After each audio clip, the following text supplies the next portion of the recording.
banyak berdoa. Dan berdoa tidak harus bahasa Arab. Berdoa bahasa ibu kata Nabi. Daripada pakai bahasa Arab tidak ditahu artinya, nanti bingung malaikat. Apa maksudnya ini bu? Lain di bibir, lain di hati. Dia nangislah dia, ya Allah. Bingung malaikat. Apa maksudnya ini bu? Mau dilindungi suaminya, ternyata doa yang dia baca doa minta hujan. Jadi tidak mesti bahasa Arab. Boleh ibu berdoa begini, ya Allah, engkau sudah tahu apa yang ku mau, maka kabulkan. Boleh. Hijrah apabila dimaknai dengan sejarah pindahnya Rasulullah dari Mekah ke Madinah, itu hanya sekali terjadi sepanjang dunia ini. Tapi hijrah dimaknai sebagai konsep hidup, maka dia berlaku 24 jam di mana dan kapan saja. Kalau peristiwa hijrah oleh Rasulullah itu di Mekah dan Madinah. Kalau hijrah kita sekarang di mana dan kapan saja bisa terjadi. Sesungguhnya dari 3 tagline yang ditulis di bawah ini itu terwakili dalam kejadian hijrah. Latar belakang hijrah itu bukan membela agama, bukan membela kekayaan, bukan membela pangkat jabatan, tapi apa yang diselamatkan iman. Saudara-saudara sekalian, kalau Anda hidup di Jakarta, lahir dan besar, membangun rumah, membuat perusahaan, tiba-tiba disuruh pindah ke Sulawesi, tentu berat. Tapi sahabat dan Rasulullah pada waktu itu, ketika Allah perintahkan, Muhammad, saatnya kau hijrah dari Mekah ke Madinah. Sikap manusia waktu itu satu, ada yang menolak. Wah, bahaya kalau saya pindah ke Mekah, ke Madinah. Nanti kalau di Madinah, bagaimana hidup saya? Kalau saya tetap di Mekah, minimal ada tetangga saya bisa tempat minjam. Kalau nanti saya di Madinah, bagaimana saya angkat kredit? Tidak ada kenalan di sana. Ternyata Allah jawab keraguan itu. Jangan kau cemas. Dunia ini milik saya. Jangan kau cemas. Dunia ini saya persembahkan kepadamu. Maka pindahlah sahabat yang beriman. Ada juga yang salah niat. Ayo kita hijrah, mudah-mudahan di sana kita dapat jodoh. Nah, ini anak muda ini. Ada juga yang katakan, mudah-mudahan di sana bisnis kita lebih lancar. Ada yang begitu. Ada yang berkata, sami'na wa ta'na. Apa kau perintahkan Rasul, kami ikut. Muncullah hadis Nabi, innamal a'malu binniyat. Pindahmu tergantung dari niatmu. Kalau niat kau dagang, kasih kau dagang. Kalau kau niat untuk dapat jodoh, dapat kau jodoh. Tapi kalau kau niat lillahi ta'ala, dapat dagang, dapat jodoh, dapat juga amal. Pribadi yang baik adalah sahabat namanya Umar bin Khattab. Dan yang kedua, Abu Bakar Siddiq. Hebatnya Abu Bakar Siddiq, begitu diperintah hijrah. Coba lihat saudara-saudara, adik-adik nih. Abu Bakar Siddiq tokoh di Mekah, bangsawan, terkenal, kaya, disuruh pindah, tidak satupun barangnya dia ambil. Dia tinggalkan, hidup bersama Rasulullah sallallahu alaihi wasallam, pergi bersama Rasul. Ya Pak Gub, pergi bersama Rasulullah.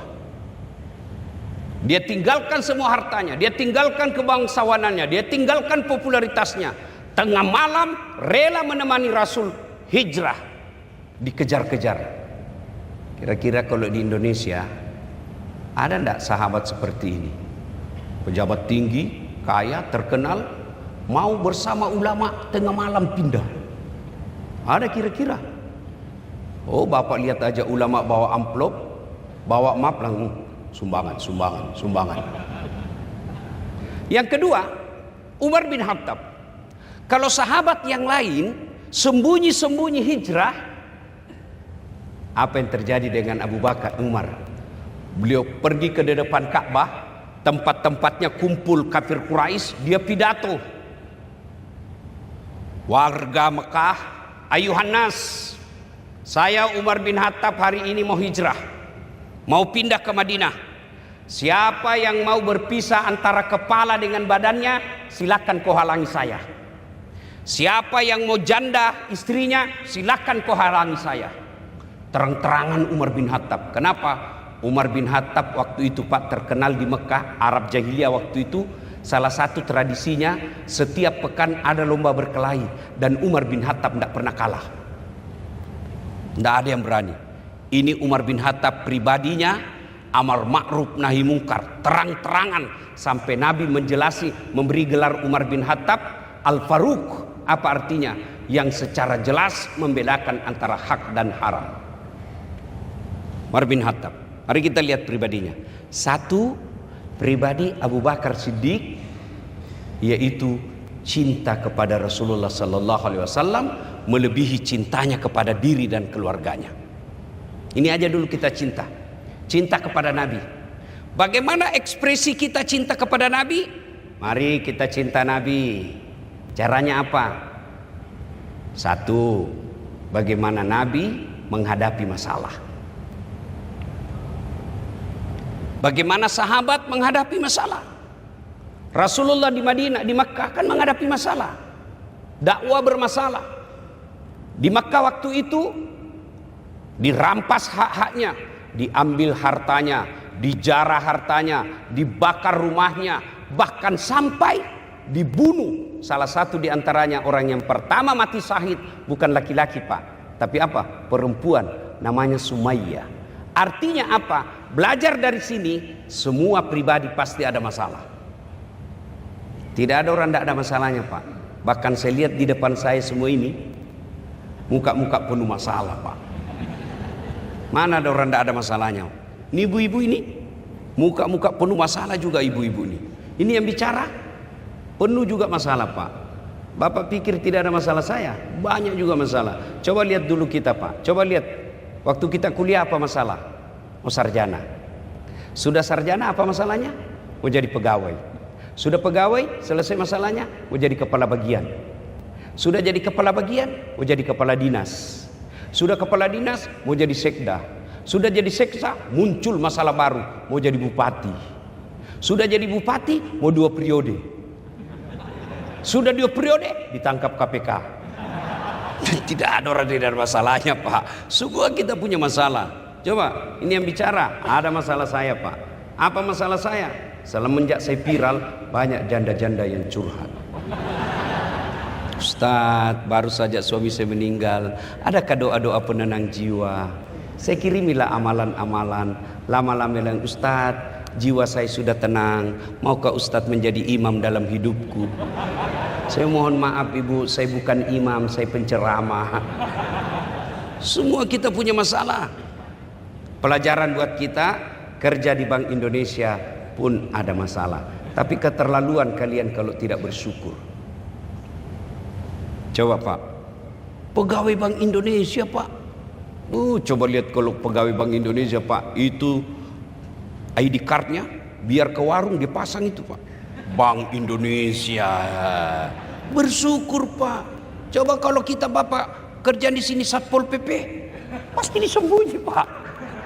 Bank Indonesia Pak, Masya Allah, bersyukur, tapi pasti ada masalah. Nah ketika ada masalah itu, jalan lain adalah kembali kepada Allah Subhanahu wa Ta'ala. Bagaimana kembali kepada Allah? Ya, perbaiki sholat. Hijrah kita kali ini kita maknai yang pertama tadi ini memperbaiki pribadi kita. Tidak usah banyak macam-macam Pak, perbaiki aja dulu sholat, itu aja dulu. Kalau sholat kita baik, insya Allah akhlaknya baik. Itu sudah dijamin. Inna sholat tanha anil fahsya wal munkar. Orang yang baik sholatnya tercegah dari perbuatan keji dan mungkar. Loh, itu baik sholatnya Ustaz, kok masih berbuat mungkar? Satu, bisa jadi sholatnya tidak ikhlas. Hayya 'alas sholat, sholat lagi tidak ikhlas. Barusan kita rasa duhur, asar lagi, tidak ikhlas. Kedua, saya sholat Ustaz, dia sholat tapi kok tetap jelek sifatnya. Bisa jadi sholatnya main-main. Allah. Ya karena ihdinas sirat. Bapak ketawa karena membayangkan diri sendiri kan. Malah ada orang yang sholat kayak ditiup angin, Pak. Ada lebih semangat lagi, Pak. Allahu Akbar. Pernah Bapak dengar hadis Nabi sholat begini-begini, Pak? Bapak ketawa karena membayangkan diri sendiri kan. Sholat. Maka hijrah kali ini, ayo hijrah sholat kita menjadi lebih baik. Saya sholat Ustaz, betul ibu sholat, tapi kudungnya sudah 7 kali Muharram tidak pernah diganti. Putih bukan, coklat bukan, hitam bukan, sudah ada tumbuh-tumbuh sudah di sini. Masih itu masih kudungnya yang seperangkat alat sholat waktu menikah. Iya, maka hijrah menjadi pribadi yang baik. Ayo perbaiki sholat kita, mulai dari cara kita wudhu. Jangan sampai wudhu kita masih sambil ngobrol. Bahkan ada yang wudhu sambil menyanyi. Cikampek, Tasikmalaya. Tidak pernah diajarkan. Pribadi yang baik, ayo kita mulai. Sholat kita menjadi lebih baik. Orang yang baik sholatnya, insya Allah akan bagus akhlaknya. Ustaz, itu sholat, tapi mencuri di kantor. Apa dia curi? Kertas 1 rim. Oh itu coba kalau dia sholat, televisi dia curi. Maka Fatihah tadi. Lagi. Kemudian Abu Bakar Siddiq, apa pribadinya lagi? Kita sambung lagi dengan Pak Gubernur tadi. Derma, sedekah. Ayo mari kita mulai hijrah dari pribadi yang pelit menjadi pribadi yang dermawan. Percaya tuan-tuan, tidak ada orang suka orang pelit. Saya mau tanya ibu-ibu, senang suami yang pelit atau dermawan? Dermawan. Adik-adik remaja, senang calon suami yang pelit atau dermawan? Dermawan. Teman-teman, senang sahabat yang pelit atau dermawan? Untuk tidak ada orang suka orang pelit. Bahkan orang pelit sekalipun tidak suka sama orang pelit. Iya tahu. Tidak usah ke rumahnya pelit, padahal dia juga pelit. Maka pribadi yang baik, ayo dermawan. Dan tolong carikan saya yang Bapak kenal, ada ndak yang bangkrut karena dermawan? Cabi. Ada Bapak pernah dengar, Ustaz, itu di komplek dulu yang warna rumahnya putih, kaya dulu itu Ustaz, cuma karena dermawan dia bangkrut. Ndak ada. Berderma. Kalau tidak bisa berderma dengan harta, dermalah dengan akhlak mulia. Dermalah dengan tutur kata yang santun. Tidak bisa derma dengan harta, dermalah dengan ilmu, dermalah dengan akhlak. Kalau kita tidak bisa berderma dengan duit, tapi berusahalah berderma dengan duit. Caranya apa? Misal, bapak-bapak, ibu-ibu nih, jangan sampai suaminya bersedekah, ibu tidak pernah sedekah. Di akhirat nanti nafsi-nafsi. Caranya gimana? Hari Jumat ibu, kita hijrah ya, mulai Jumat ini akan datang. Ibu bikin nasi goreng, nasi campur, bikin 10 bungkus. Tidak bisa Ustaz, 5 bungkus. Tidak bisa, 3 bungkus. Kirim ke masjid. Tulis 1 imam, 1 khatib, 1 muadzin. Tulis di situ. Lalu sambil ketika dibawa doa, ya Allah, mudah-mudahan Jumat depan saya bisa 10 bungkus. Tidak mungkin Allah tidak kabulkan. Adik-adik, ibu-ibu dulu nih. Bu, ibu, ini emas berlian yang ibu pakai, nanti kalau ibu meninggal siapa yang pakai? Anak? Bukan, istri kedua. Iya bu. Oh begitu ibu meninggal, dicabut itu cincin sama ini cincin pernikahan kita dulu bu. Nggak mau keluar, dikasihnya sabun. Dia ambil lagi gelang kita, ini dulu usia pernikahan kita yang ke-15, saya belikan kau di Singapura. Dia ambil lagi kita punya kalung, ini waktu kita umroh sayang. Terakhir gigi palsunya ibu pun dicabut. Dia bungkuslah dalam bungkus baik-baik, dimasukin laci. Sambil menangis, terlalu cepat kau tinggalkan saya, Bu. 3 bulan kemudian, reuni teman SMA. Ketemu temannya yang sudah janda. Oh, itu cincinnya ibu. Diambil dari dengan senang hati. Dia bungkus kembali. Dia kasih pita-pita. Dia kasih ini. Dek, ini istriku punya. Sudah meninggal. Kau pakailah ini. Daripada dipakai istri kedua, mending ibu sedekah.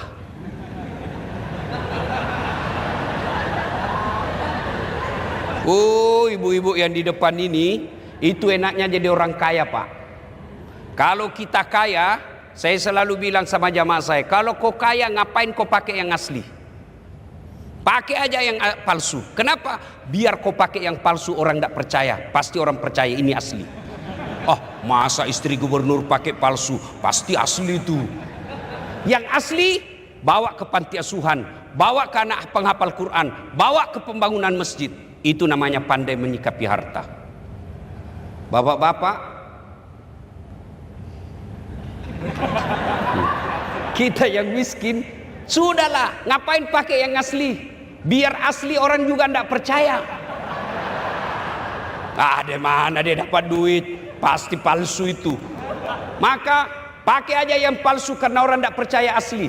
Yang aslinya bawa ke penghafal Quran. Itu yang disebut pandai menyikapi harta. Ada ibu-ibu di sini suaminya mulai nakal. Tolak bala dengan sedekah. Tidak usah kau tolak bala dengan periksa HP. Tidak ada gunanya. Dia kasih kau 1, ini HP saya, masih ada 2 di mobilnya disimpan. Kenapa kau tahu? Saya pelakunya. Repot juga kalau kita selalu dioperasi, Pak. Daripada itu, mending kita minta pertolongan kepada Allah untuk menjaga suami kita. Caranya apa? Islam mengajarkan tolak bala dengan sedekah.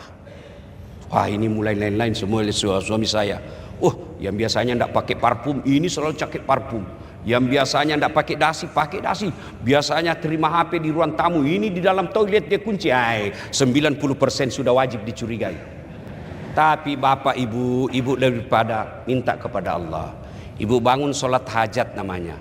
Selesai sholat hajat 2 rakaat, ibu curhat depan Allah. Ya Allah, saat yang memelihara hati suami saya, saat yang menjaga manusia, jaga suami saya, lindungi dia dari perempuan jahat. Ya Allah, ini ada sedekah saya 2 juta, tolak bala, mudah-mudahan suami saya terhindar dari perempuan jahat. Bismillah.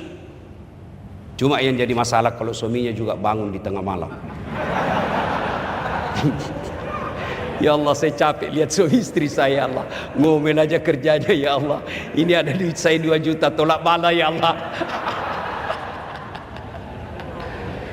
Abu Bakar Siddiq.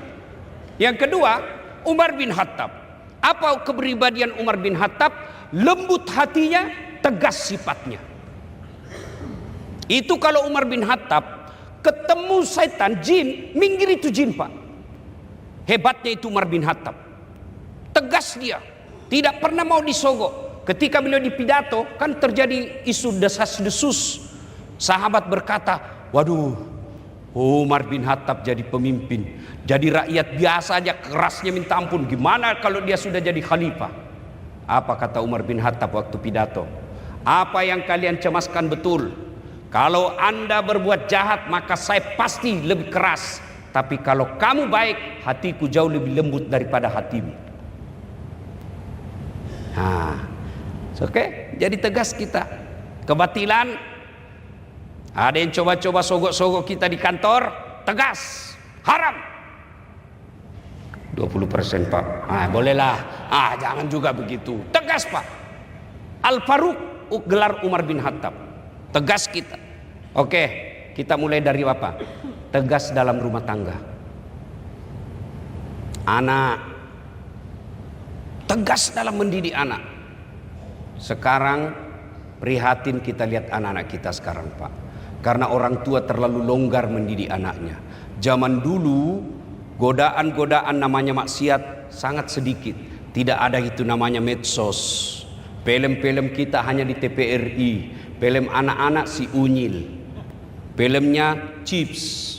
Filmnya apa? bagus-bagus Pak waktu itu TPRI.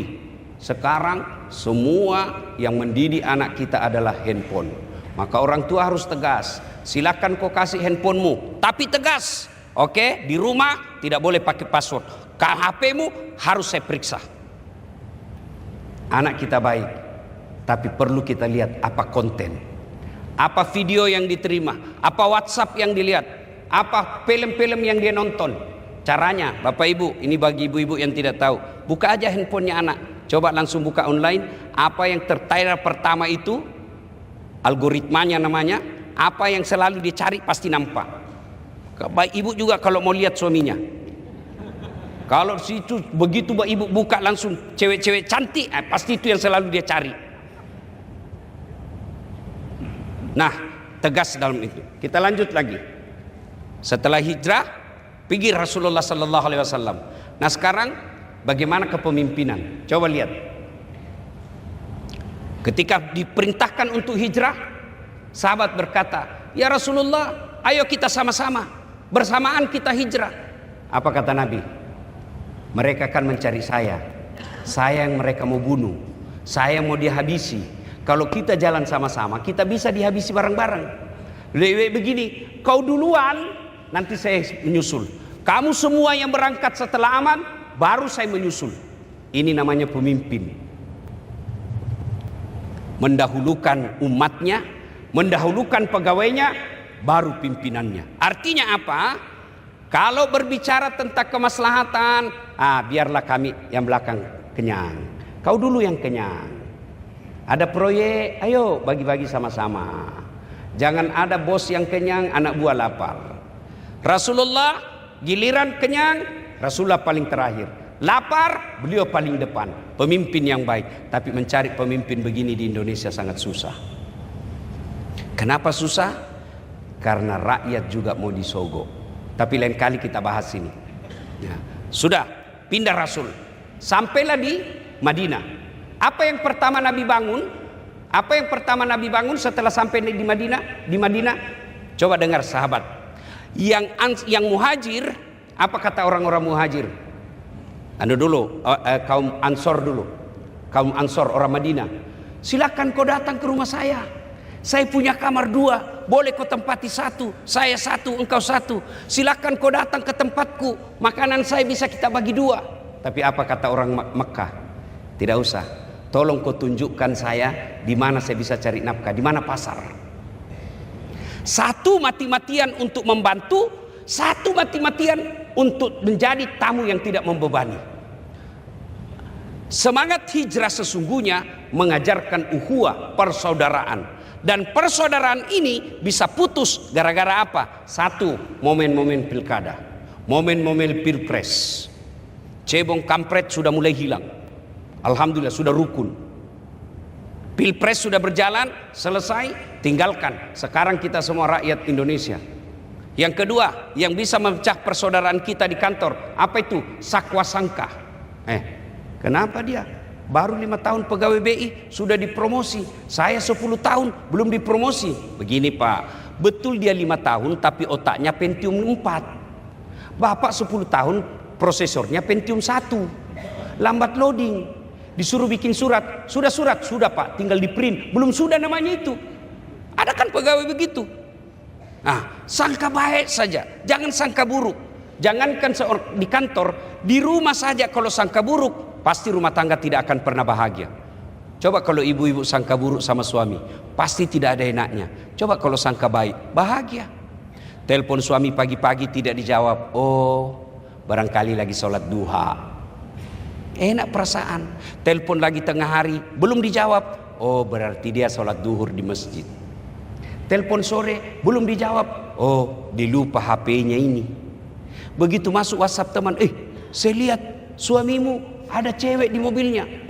Berarti dia lagi nge-grab. Enak perasaan. Sangka baik. Di kantor kalau sangka buruk, pasti pecah persaudaraan. Begitu juga di rumah. Yang ketiga, yang bisa memecah persaudaraan kita, apa itu? Kesombongan. Masya Allah. Adik-adikku, saudara-saudara, bapak-bapak, bersyukur kerja di Bank Indonesia. Coba dengar pidatonya tadi gubernur kita. Saya melihatnya enak menjadi pimpinan seperti ini. Wajahnya bagus, menyampaikan sambutan senyum, memberikan nasihat, dan nasihatnya seia sekata. Ada pejabat, oh jangan korup, tapi dia korup. Ada pejabat, dia katakan harus sopan santun, tapi kasar ngomongnya. Coba lihat gubernur kita. Sepanjang pengetahuan saya, selama beliau jadi gubernur Bank Indonesia, paling sering melakukan pengajian. Coba bandingkan, Pak. Saya saja bukan pegawainya, saya paling sering saya lihat, oh ada lagi pengajian. Dan semenjak beliau gubernur, BI di daerah wilayah-wilayah yang lain, sering saya diundang pengajian. Alhamdulillah. Ibu-ibu, bapak-bapak, punya pemimpin seperti ini kita mesti syukuri. Nah, yang berikutnya, saudara bapak ibu, saudara-saudara sekalian. Nah, yang ketiga, apa amalan yang perlu dilakukan di bulan Muharram ini? Satu, doa. Bulan Muharram itu Allah kabulkan doa-doanya nabi-nabi yang bermasalah. Nabi Adam dipertemukan dengan Siti Hawa setelah 200 tahun berdoa. 200 tahun berdoa baru dipertemukan di Padang Arafah. Satu di Irak, satu di India. 200 tahun saling mencari, Allah terima ampun permohonan maafnya, dipertemukan di Padang Arafah 10 Muharram. Nabi Nuh bebas dari banjir 10 Muharram. Nah, jangan menghalalkan segala cara. Jangan galau bang, baru saja kudoakan kau dalam salat duhaku 8 rakaat bang, salam sayang selalu dari istrimu di rumah. Itu suami kalau dapat WhatsApp begini bu, langsung dikasih lihat semua satu ruangan. Istri soleha. Ibu-ibu pernah WhatsApp begitu suaminya? Paling WhatsApp dia, jangan lupa singgah beli gas. Bapak ketawa karena pernah alami kan? Jangan gengsi pak, Ustadz juga saya sering begitu pak. Pernah suatu ketika saya pulang ceramah, mamanya cek WhatsApp, Ustadz habis pembalut. Aduh mati saya ini. Ustadz kondang tengah malam terpaksa singgahlah saya di warung. Saya berdoa mudah-mudahan tidak ada yang kenal saya. Mudah-mudahan tidak ada yang kenal saya. Begitu saya biasa di kasir langsung kasir, cewek pula, Ustadz beli pembalut. Langsung saya bilang daripada saya yang hamil. Gitu. Hai saudara-saudara sekalian, ya. Jadi hal ini bulan Muharram banyak berdoa, dan berdoa tidak harus bahasa Arab. Berdoa bahasa ibu kata Nabi. Daripada pakai bahasa Arab tidak ditahu artinya, nanti bingung malaikat. Apa maksudnya ini bu? Lain di bibir, lain di hati. Dia nangislah dia, ya Allah. Bingung malaikat. Apa maksudnya ini bu? Mau dilindungi suaminya, ternyata doa yang dia baca doa minta hujan. Jadi tidak mesti bahasa Arab. Boleh ibu berdoa begini, ya Allah, engkau sudah tahu apa yang ku mau, maka kabulkan. Boleh. Nah, minta. Nah, kalau diajarkan hadis, tangan kanan kiri seperti ini pak. Makin besar hajat kita, makin tinggi. Makin besar, makin tinggi. Ustadz, kenapa dia berdoa begini? Banyak sekali dia minta itu. Nah, lalu kalau selesai berdoa, Ustadz, kenapa mesti begini? Amin ya rabbal alam. Itu variasi saja. Boleh tidak begini? Boleh. Kenapa ke muka? Lebih mantap pak. Lebih nyambung. Masa kita amin ya rabbal alamin? Kan tidak nyambung. Ya, berdoa. Yang kedua, yang dianjurkan Nabi di bulan Muharram ini adalah sedekah. Bersedekah, tadi sudah kita bahas. Yang ketiga, berpuasa. Yang disunahkan 10 hari di bulan Muharram.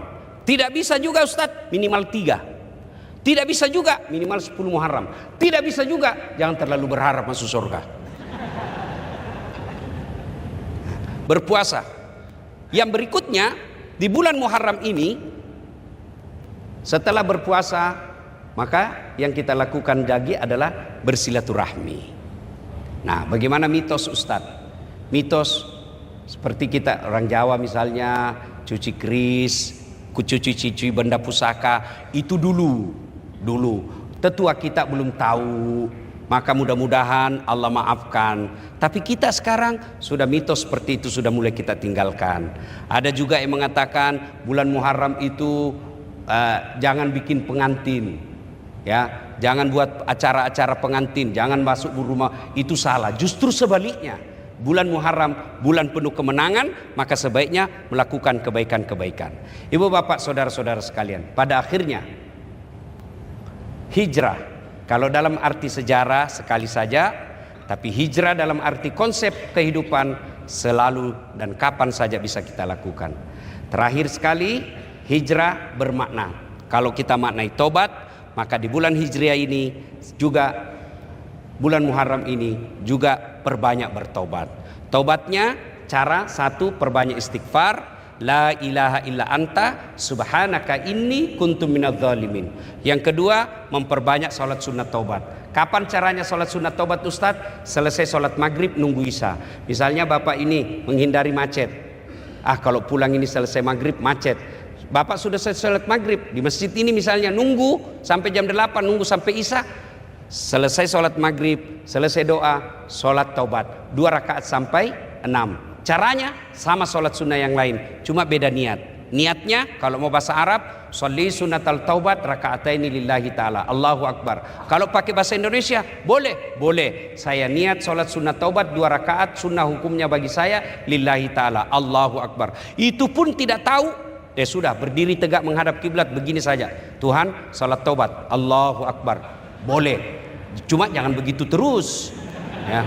2 rakaat berikutnya ulang lagi, Tuhan masih seperti yang tadi, Allahu Akbar. Sudah. Kapan tobatnya, Ustaz? Sujud terakhir. Tapi jangan diucapkan. Mazhab Syafi'i jangan diucapkan. Cukup dalam hati. Anggap saja dalam hati nih Bu ya. Karena kalau saya jelaskan dalam hati Ibu tidak mengerti. Jadi anggap saja dalam hati. Sujud terakhir, ya Allah. Misal, tadi saya hilap di kantor. Saya pegang tangannya sekretarisku. Dia pegang juga saya, ya Allah.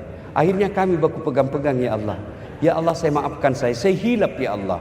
Yang lebih penting, ya Allah, berikan saya kemampuan untuk tidak mengulangnya. Rabbana la tusik qulubana ba'da is hadaitana wa hab lana min ladunka rahmah. Tuh. Yang berikutnya, cara bertobatnya setelah banyak berzikir menjadi insan yang lebih baik. Saudaraku, percayalah, bukan karena tidak ada dosa orang masuk surga, bukan. Kalau orang masuk surga karena tidak ada dosa, maka tidak isinya surga kecuali Muhammad SAW. Lalu kenapa orang masuk surga? Karena kebaikannya lebih banyak daripada dosanya. Itulah sebabnya ada 2 malaikat. Satu pencatat kebaikan, satu pencatat kejahatan. Nanti ditimbang. Kalau kebaikannya lebih berat daripada dosanya, meskipun selisihnya 0,1%, masuk surga. Maka makna hijrah, ayo kita tinggalkan kesalahan-kesalahan, kita tinggalkan yang jelek-jelek, kita memperbanyak kebaikan-kebaikan. Kebaikan diantaranya bermulalah dengan memperbaiki kualitas sholat kita. Semoga ada manfaat, lebih dan kurangnya mohon dimaafkan. Usikum wa nafsi bitaqwallah, fastabiqul khairat. Assalamualaikum warahmatullahi wabarakatuh.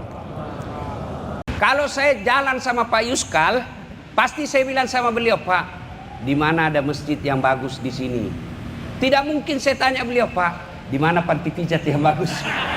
Tidak mungkin. Lah supaya sekolah Ustaz beleng-beleng. Pertama, apa latar belakangnya umat Islam hijrah waktu itu? Jadi sebelum hijrah, Islam diteror. Bukan cuma diteror, meningkat kemudian penyiksaan. Bilal dijemur seharian, ditindis batu, harta umat Islam dijarah, kemudian ada yang bahkan dibunuh, dan satu diantaranya adalah Sumayyah, perempuan budak dibunuh oleh Abu Jahal, hartanya dirampas, rumahnya dibakar, bahkan dibunuh kalau dia hamba sahaya. Sahabat-sahabat sudah minta, ya Rasulullah kita melawan, kata Nabi kita masih sedikit. Akhirnya turunlah perintah Allah untuk tinggalkan kota Mekah. Adik-adik bisa dibayangkan, di Jakarta lahir, di Jakarta punya rumah, di Jakarta pekerjaan, punya ternak, handai tolan, tiba-tiba disuruh tinggalkan Jakarta, tinggalkan Jakarta. Cobaan yang sangat besar. Maka pada saat itu macam-macam sikap umat Islam. Satu, ada yang berkata, kalau kita nanti di sana ke Madinah, nanti kita di perjalanan dibunuh.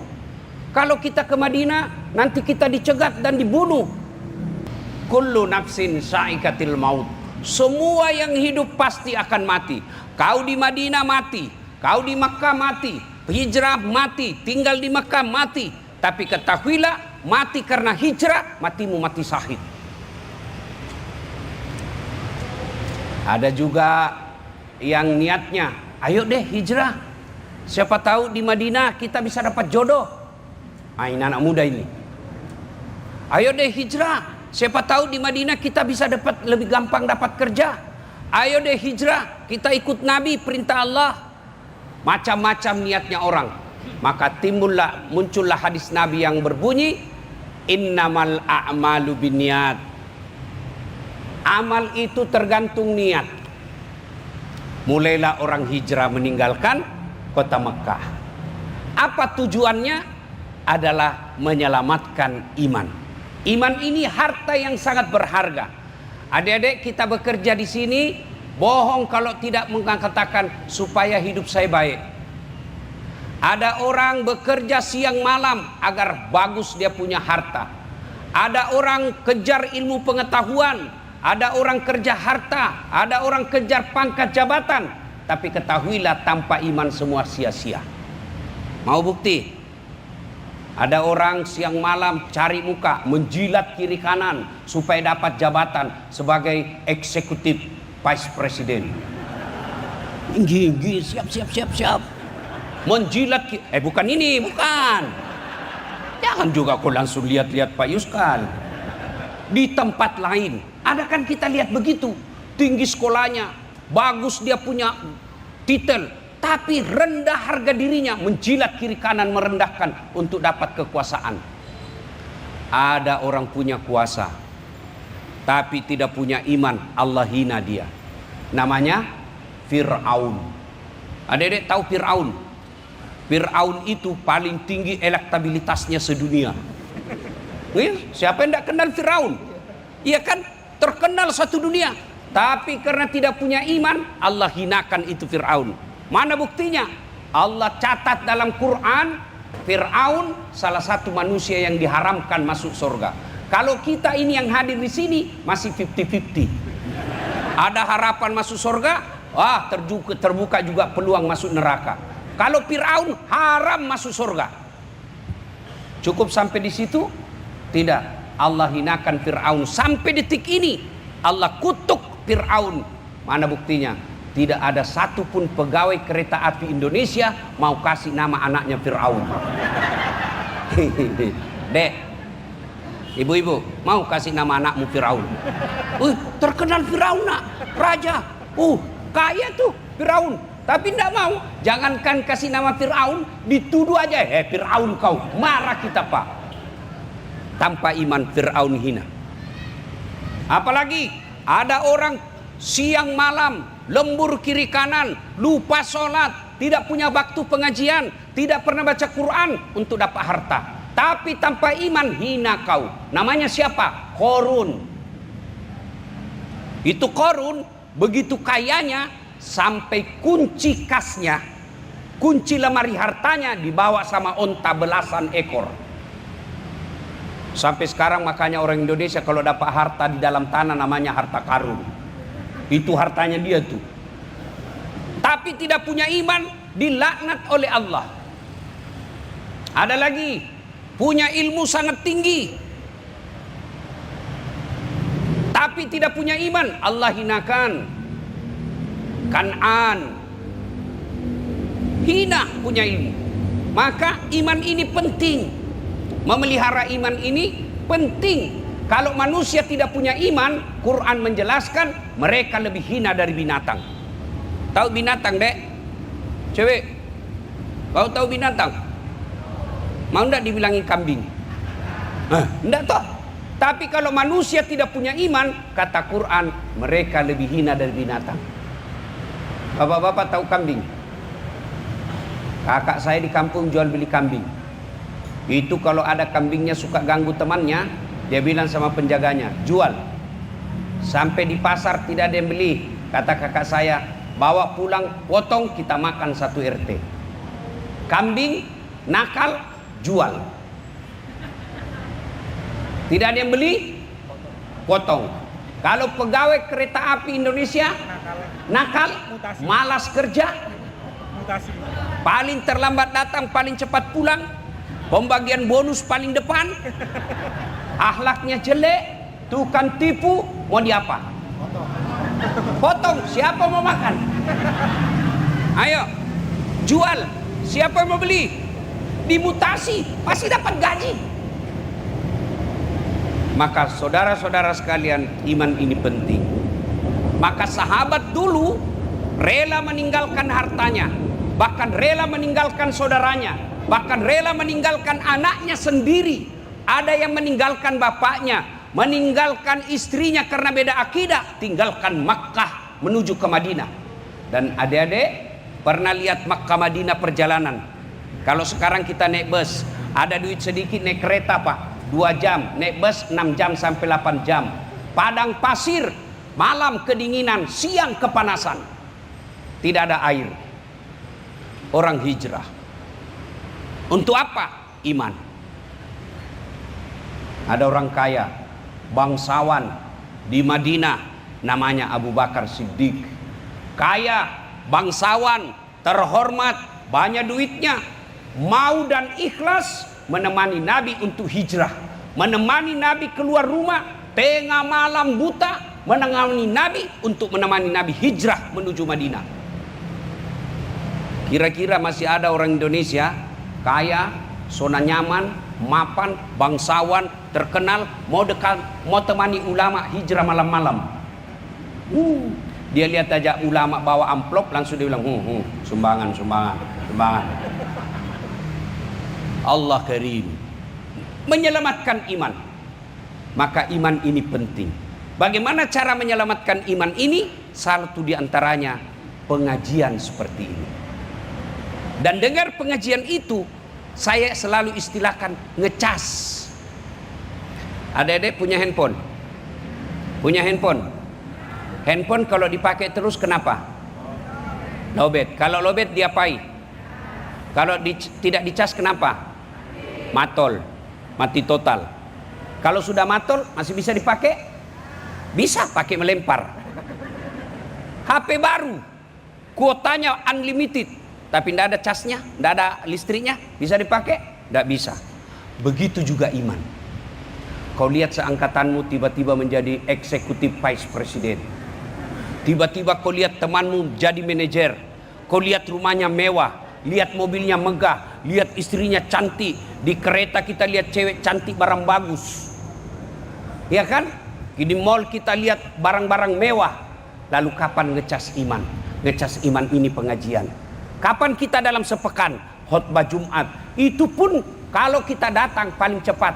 Ini umumnya kita datang, paling terlambat datang, paling cepat pulang. Orang khutbah kau tidur. Kau ketawa semua karena begitu kelakuan kita kan? Kapan ngecasnya? Maka dakwah ini penting. Dengar ceramah ini, inilah bentuk hijrah kita. Kalau sahabat dulu hijrah mempertaruhkan jiwa, harta dan segalanya, cukup kita dengar ceramah. Di sini nyaman, ber-AC.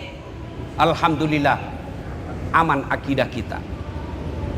Nah, Bapak Ibu saudara-saudara sekalian, hijrahlah Rasulullah mempertahankan iman dan keyakinannya sampai di Madinah. Setelah sampai di Madinah, apa yang Nabi bangun pertama? Bukan stasiun. Apa yang bangun Nabi pertama? Bukan mall, bukan kantor. Apa yang dibangun Nabi pertama adalah masjid. Itu yang kita kenal sekarang dengan Masjid Quba. Maka jika boleh, dan saya kira tidak melanggar konstitusi, ya mungkin di tempat ini perlu ada musalla yang cantik. Tempatnya orang Islam. Itu tidak, siapa bilang? Pancasila sila pertama, ketuhanan yang Maha Esa. Dan tidaklah salah karena kita mayoritas umat Islam di negara ini. 87% umat Islam, yang artinya boleh dikata dari 100 pegawai, 83 pegawai kita adalah Muslim. Tidak salah dibuatkan tempat ibadah. tidak salah ditempatkan ibadah. Supaya apa? Khutbah Jumat tidak perlu dia keluar, supaya lebih dekat dan lebih efisien dia bekerja. Nah, bentuk hijrah kita, adik-adik sekalian, realnya adalah ayo sholat berjamaah. Saya lihat alhamdulillah di sini rajin semua berjamaah.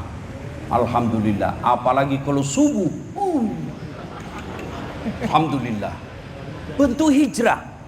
Bapak Ibu saudara-saudara sekalian, cuma kadangkala kita lihat fenomena kita.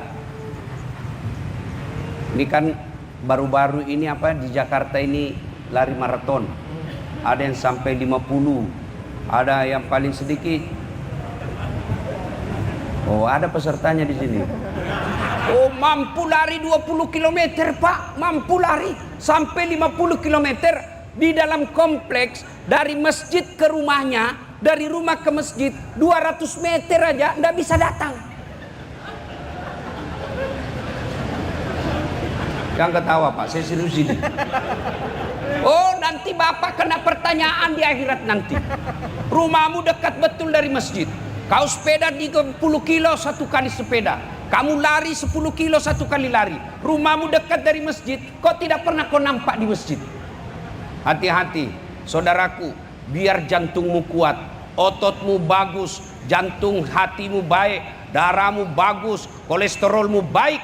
Tapi begitu Allah bilang pulang, pulang kau. Tidak ada pengaruh dengan jantung, ginjal dan lain sebagainya.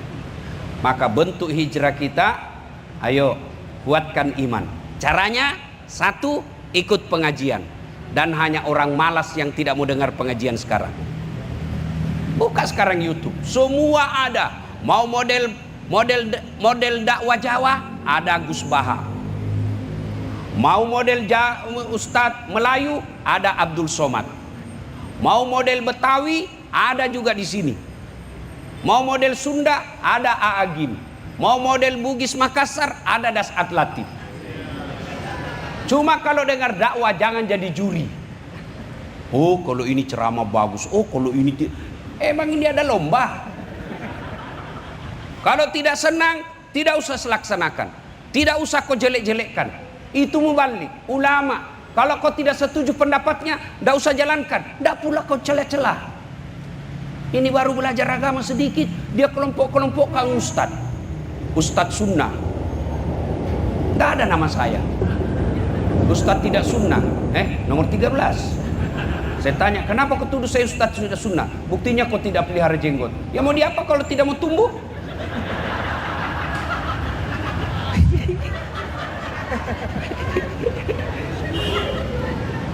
Dakwah jangan menjadi yuri. Dakwah jangan menjadi penilai. Nah, yang kedua, bentuk hijrah kita setelah kuatkan iman dengan ceramah, ayo berjamaah di masjid. Nabi katakan, Pak Eksekutif, Pak Yusran, apa kemarin hadiahnya maraton? Uang tunai ada sampai 50 juta? Ikut Jakim. Ikut?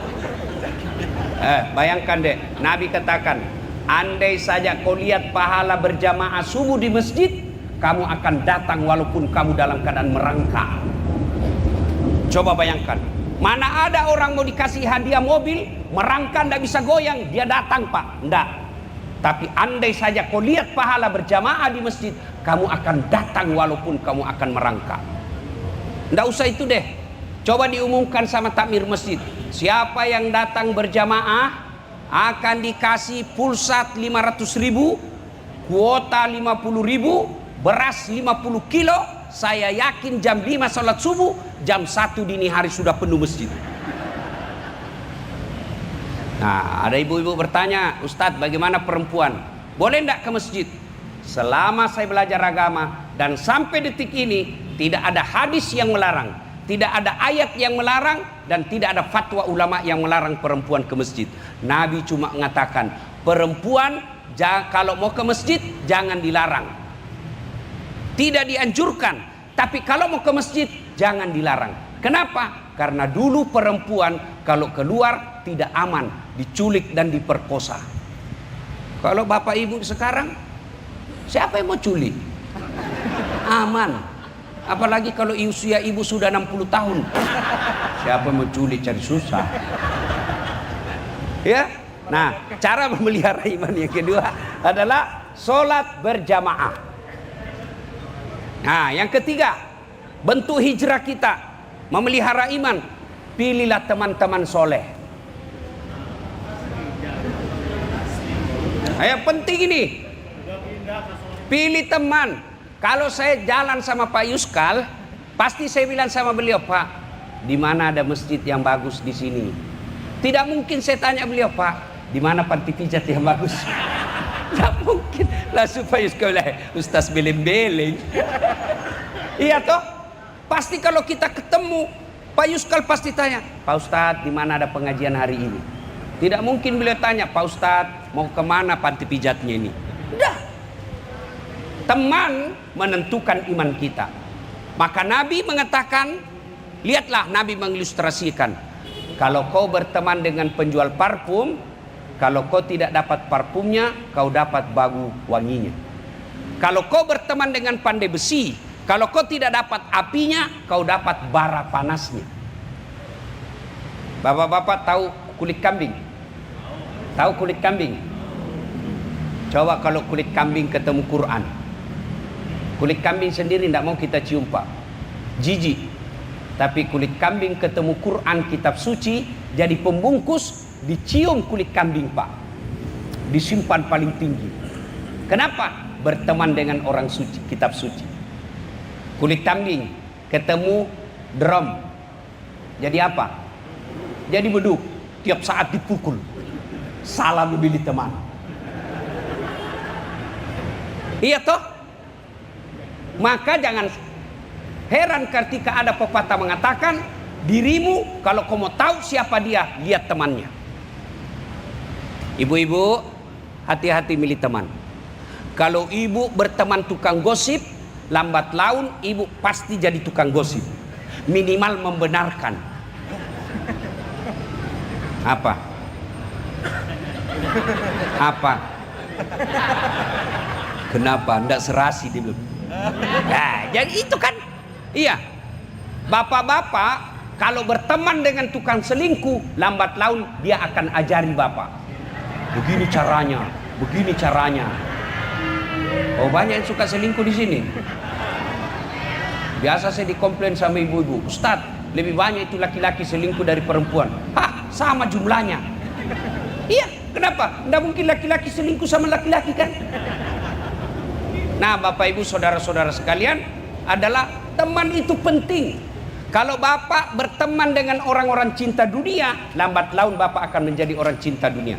Kalau Bapak teman dengan orang-orang yang rajin berjamaah, lambat laun insya Allah tertular dengan rajinnya sholat berjamaah. Begitu cara memelihara iman. Lebih penting lagi, cewek memelihara iman, hati-hati milih jodoh. Ada yang belum dapat jodoh di sini? Hadiah tahun baru. Cara memilih jodoh kata Nabi, pilih jodoh karena 4 pertimbangan. 1, kata Nabi, li jamaliha, lihat kecantikannya. Adik-adik, kalau kau mau lihat istri, lihat cantiknya. Cantik penting, tapi jangan kau jadikan prioritas. Kenapa? Karena cantik ada batasnya. 17 tahun semua terpikat dengan senyumnya. Balik itu angka 17. 71 senyum, cucumu aja lari, dikira mau digigit. Cantik penting. Kenapa? Hampir 24 jam di depanmu. Baru pulang kantor, dia lagi. Mau tidur, ada lagi depan kita. Baru bangun, dia lagi. Jadi kalau jelek pasti cepat ganti casing. Tapi jangan lupa, jangan prioritas. Cantik ada batasnya. Kalau Anda menikahi seseorang karena kecantikan atau kegagahan, maka berpotensi menjadi playboy atau suka ganti-ganti. Yang kedua, pilihlah dia karena kekayaannya. Nabi dijodohkan oleh Allah dengan Siti Khadijah, salah satu sebabnya karena Khadijah orang kaya.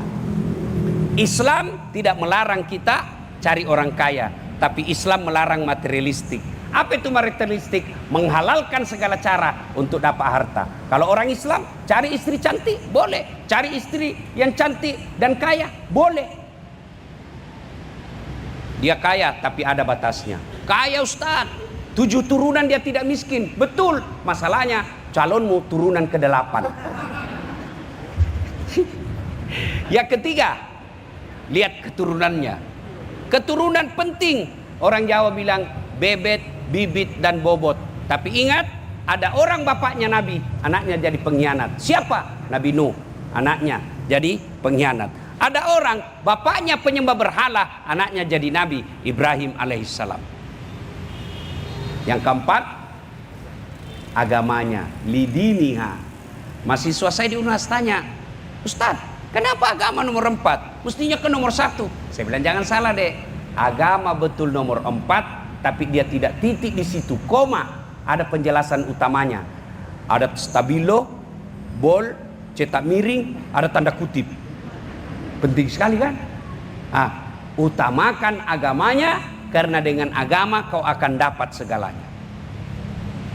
Ada cantik mukanya, tapi akhlaknya kesurupan.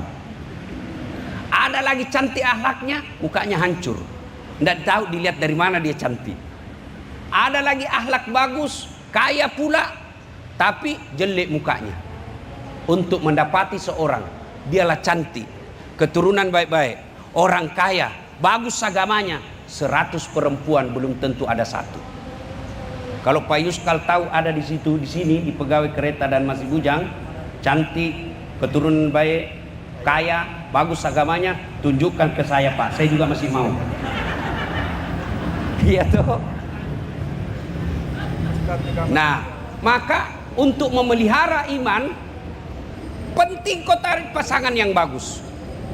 Ada kan orang istilahnya, kita baik agama, bagus akhlak, tapi calon istri kita jelek akhlaknya, berpotensi melahirkan anak yang tidak baik.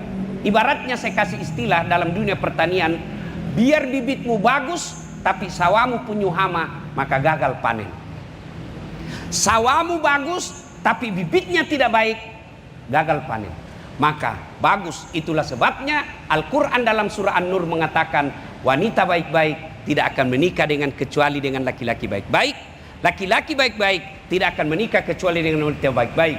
Wanita pezina tidak akan menikah kecuali dengan laki-laki pezina. Laki-laki pezina tidak akan menikah kecuali dengan wanita pezina. Jadi tidak adilnya kita, biasa adik-adik cewek bilang, Ustaz, bagaimana supaya mendapat suami yang soleh? Kau jadi soleh, biar Allah kirimkan kamu. Cowok, Ustaz, bagaimana supaya dapat istri soleha? Kau dulu yang soleha, kau tidak usah cemas, Allah yang kirimkan kamu. Ada begitu? Ada, saya.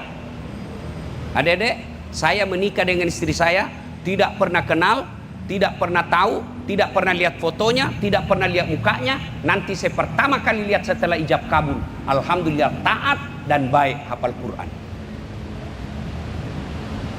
Kita ini tidak adil. Pacaran kiri kanan, mau dapat perempuan soleha. Soleha dulu, soleh dulu, Allah yang kirimkan. Kenapa istrinya jelek? Ya takdirnya.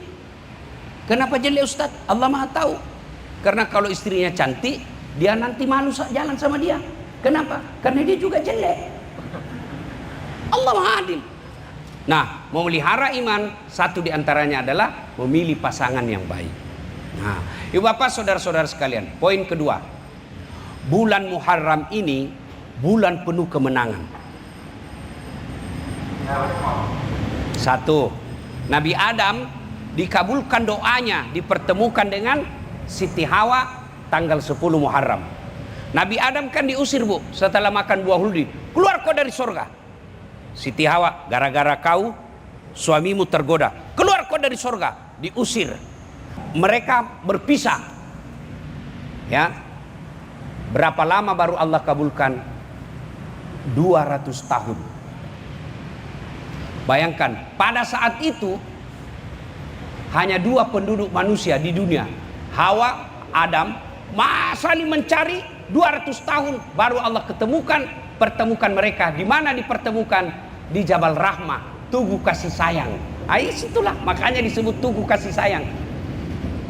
Kemudian Nabi Nuh dakwah. Umurnya Nabi Nuh 950 tahun.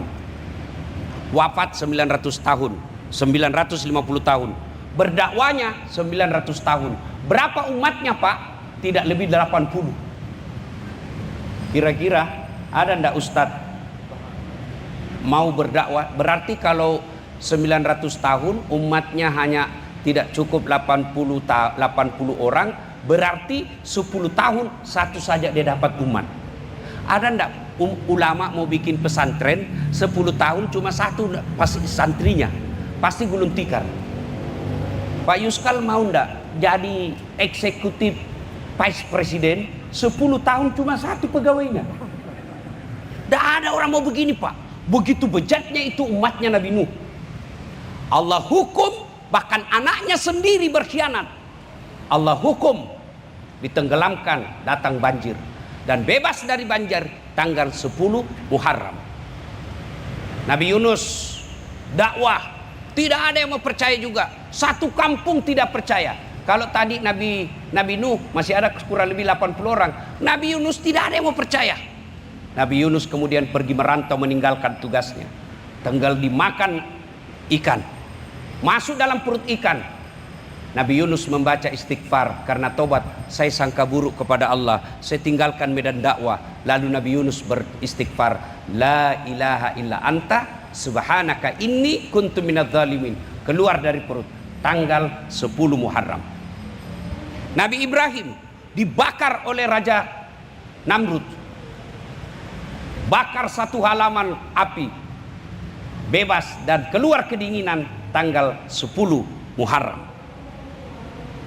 Nabi Musa ditenggelamkan Fir'aun, berhasil mengalahkan Fir'aun tanggal 10 Muharram. Bagi kita umat Islam, Muharram adalah tahun hijrahnya, bulan hijrahnya Rasulullah dari Mekah ke Madinah. Karena dia bulan penuh kemenangan, maka apa yang kita lakukan? Satu, bulan Muharram ini perbanyak istighfar. Nabi menganjurkan bulan Muharram perbanyak istighfar. Mau istighfar panjang boleh, mau istighfar dengan lagu silakan. Astaghfirullah Rabbal baroya, astaghfirullah minal hataya. Boleh. Astaghfirullahaladzim azim, la ilaha illa anta subhanaka inni kuntu minadz zalimin. Terlalu panjang Ustaz, boleh yang pendek. Astaghfirullahaladzim azim, astaghfirullahaladzim azim wa atubu ilaihi. Masih panjang Ustaz, yang pendeknya lagi. Astagfirullah, astagfirullah. Istighfar. Ya. Mau lebih lengkap? Salat sunat taubat. Kapan Ustaz? Selesai maghrib, nunggu isya. Misal, kita nih nunggu macet. Selesai salat maghrib, kita perkirakan, masih macet. Saya tunggu aja selesai macet. Nunggu isya di masjid, sambil nunggu salat sunat taubat. 2 rakaat sampai 6. 2 rakaat salam, 2 rakaat salam, 2 rakaat salam. 6 rakaat. Bagaimana niatnya? Sholli sunatal taubat raka'ataini lillahi ta'ala. Itu bahasa Arabnya. Bahasa Indonesia, saya niat salat taubat sunnah lillahi ta'ala. Allahu Akbar. Tidak hafal itu, cukup berdiri tegak menghadap kiblat, bilang saja begini, Tuhan salat taubat ya, Allahu Akbar. Boleh. Jangan ketawa, saya serius ini Bu. 2 rakaat berikutnya ulang lagi, Tuhan masih seperti yang tadi, Allahu Akbar. Cuma jangan begitu terus. Ya. Kapan tobatnya? Sujud terakhir. Amalan pertama bulan Muharram, bertaubat. Yang kedua, banyak berdoa. Doa tidak mesti bahasa Arab. Doa tidak mesti beli buku di Gramedia, hafal. Tidak. Doa bukan menghafal. Ada orang berdoa, tiap hari berdoa, hampir tiap jam berdoa. Tapi sayangnya berdoanya di status. Mau pergi kerja, update status di IG. Ya Allah, berkahilah pekerjaanku. Sampai di kantor, ya Allah, lindungilah saya dalam bekerja. Selesai duhur lagi, ya Allah, terimalah amal-amalku. Sibuknya itu Tuhan mau baca statusmu. Di mana? Di mana berdoanya? Bukan di status doamu selesai sholat. Paling baik berdoa selesai sholat masih ada wudhu.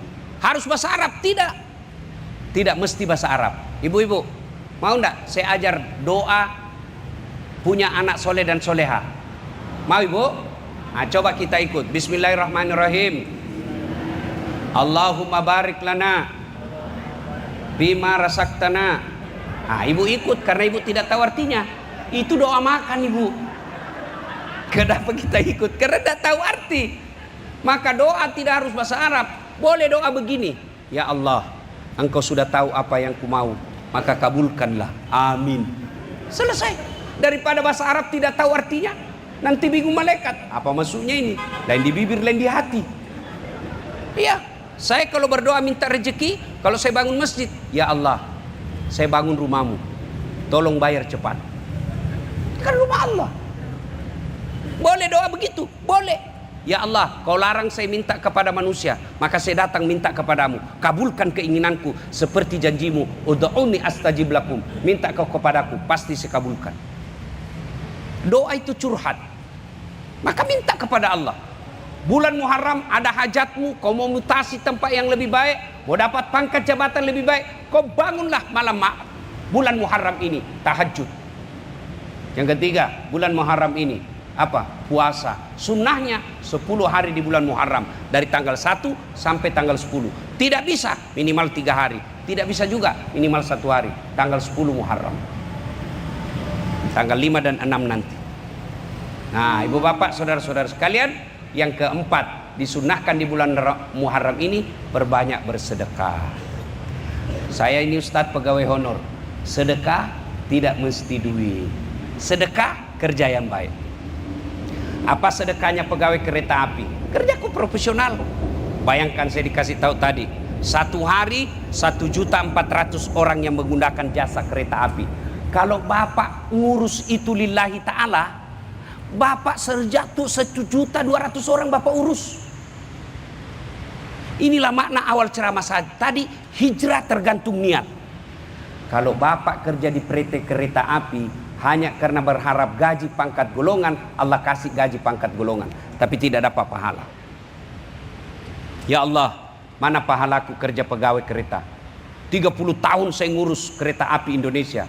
Kata Allah, kamu dulu ngurus kereta api mau dapat gaji dan pangkat, kau sudah dapat, kau tidak dapat sekarang. Orang yang kerja cari muka sama eksekutif vice presidennya, maka dia dapat mukanya presidennya, tapi dia tidak dapat pahalanya. Maka orang Islam diajarkan dalam solat kita setiap doa iftitah, inna solati wa nusuki wa mahyaya wa mamati lillahi rabbil alamin. Amalkan ini adik-adik, amalkan ini bapak-bapak. Caranya, setiap bapak mau keluar kerja, kalau anda muslim, ada wudhu dulu. Sudah wudhu, menghadap kiblat, duduk di kursi, lalu baca doa, inna solati wa nusuki wa mahyaya wa mamati lillahi rabbil alamin. Keluar, sebelum keluar dari pintu, baca lengkapi dengan doa, bismillahi tawakkaltu alallahi la haula wala quwata illa billah. Melangkah kaki kanan. Kata Nabi, orang yang baca doa seperti ini, kaki kanannya 1 pahala, kaki kirinya digugurkan dosanya, cari nafkahnya jihad fisabilillah. Cuma sayang, kita datang bekerja, kita lupa doa ini. Sehingga apa? Kerja kita cari muka. Dan kalau anda cari muka, pasti capek. 10 anda kerja, 8 yang benar, 2 salah. Pimpinan kita, manajer kita pasti persoalkan yang 2. Bego memang kamu. Masa ndak bisa kau kerja? Padahal 8 tuh yang benar. Tapi Allah, 2 yang salah, 8 yang benar, yang 2 yang Allah pilih. Karena ada 8 yang benar. Maka bekerjalah lillahi ta'ala. Kalau anda bekerja lillahi ta'ala, tiap bulan dapat gaji, tahunnya dapat kenaikan pangkat, dan dapat pula pahala di akhirat kelak. Bayangkan Bapak Ibu sekalian, saya mau kasih supaya semangat kita kerja. Bapak, kalau punya istri cerewet, ibu-ibu punya suami malas, ndak tahu sopan santun, kasar, ada pilihan ndak Bu? Ada pilihan? Ada? Ada. Pulangkan saja aku pada ibuku atau ayahku. Minta cerai. Bapak-bapak punya istri cerewet, ndak tahu sopan santun, ndak menghargai mertua. Ada pilihan? Ada. Dua pilihannya Pak, tambah atau ganti. Iya, kita kerja di PT Kereta Api, dimutasi tempat yang tidak bagus. Ada pilihan? Ada. Pensiun dini. Tapi kalau masuk kubur, ada pilihan enggak? Enggak nyaman, keluar dulu deh. Begitu keluar, viral satu dunia Pak. Nah, ketika masuk kubur, ada 3 amal yang bisa menyelamatkanmu. Satu diantaranya adalah pembangunan bermanfaat. Apa? Ilmu yang bermanfaat. 2, 3, anak yang soleh dan soleha. Nah, saya pergi dakwah dari Jakarta ke Bandung, ngejar jadwal. Saya pakai wus, yes. Ya kan? Lancar dakwah saya. Siapa yang lancarkan? Pegawai kereta api. Apa Allah tidak catat pahalanya? Dicatat. Apa ayatnya? Fastabiqul khairat, berlomba-lomba dalam kebaikan. Saya mengambil kebaikan dengan mimbar, pegawai kereta api mengambil kebaikan, memperlancar jalannya Ustadz pergi dakwah. Kalau Bapak mulai bekerja, ya Allah, saya bekerja supaya 1.200.000 yang menggunakan jasa kereta api lancar cari nafkah sampai ke rumahnya dengan selamat. Ya Allah, berkahi pekerjaan saya. Masa Allah tidak kabulkan? Cuma sayang, pekerjaan kita kerja, tapi kita kadangkala lupa dan bertawakal kepada Allah. Mudah-mudahan lupa. Pernah saya ceramah biar 13 kali satu hari bisa. Tapi waktu itu umur saya masih 30-an. Nah, sekarang sudah 50, tentu ibarat mesin sudah mulai lowbat. Ya, jadi harus disadari juga ini. Simpan kuenya Bu, sebentar dibagi-bagi. Mengganggu konsentrasi. Ya, nanti selesai ceramah, ndak lari tuh kue. Suatu kali imam bercerita,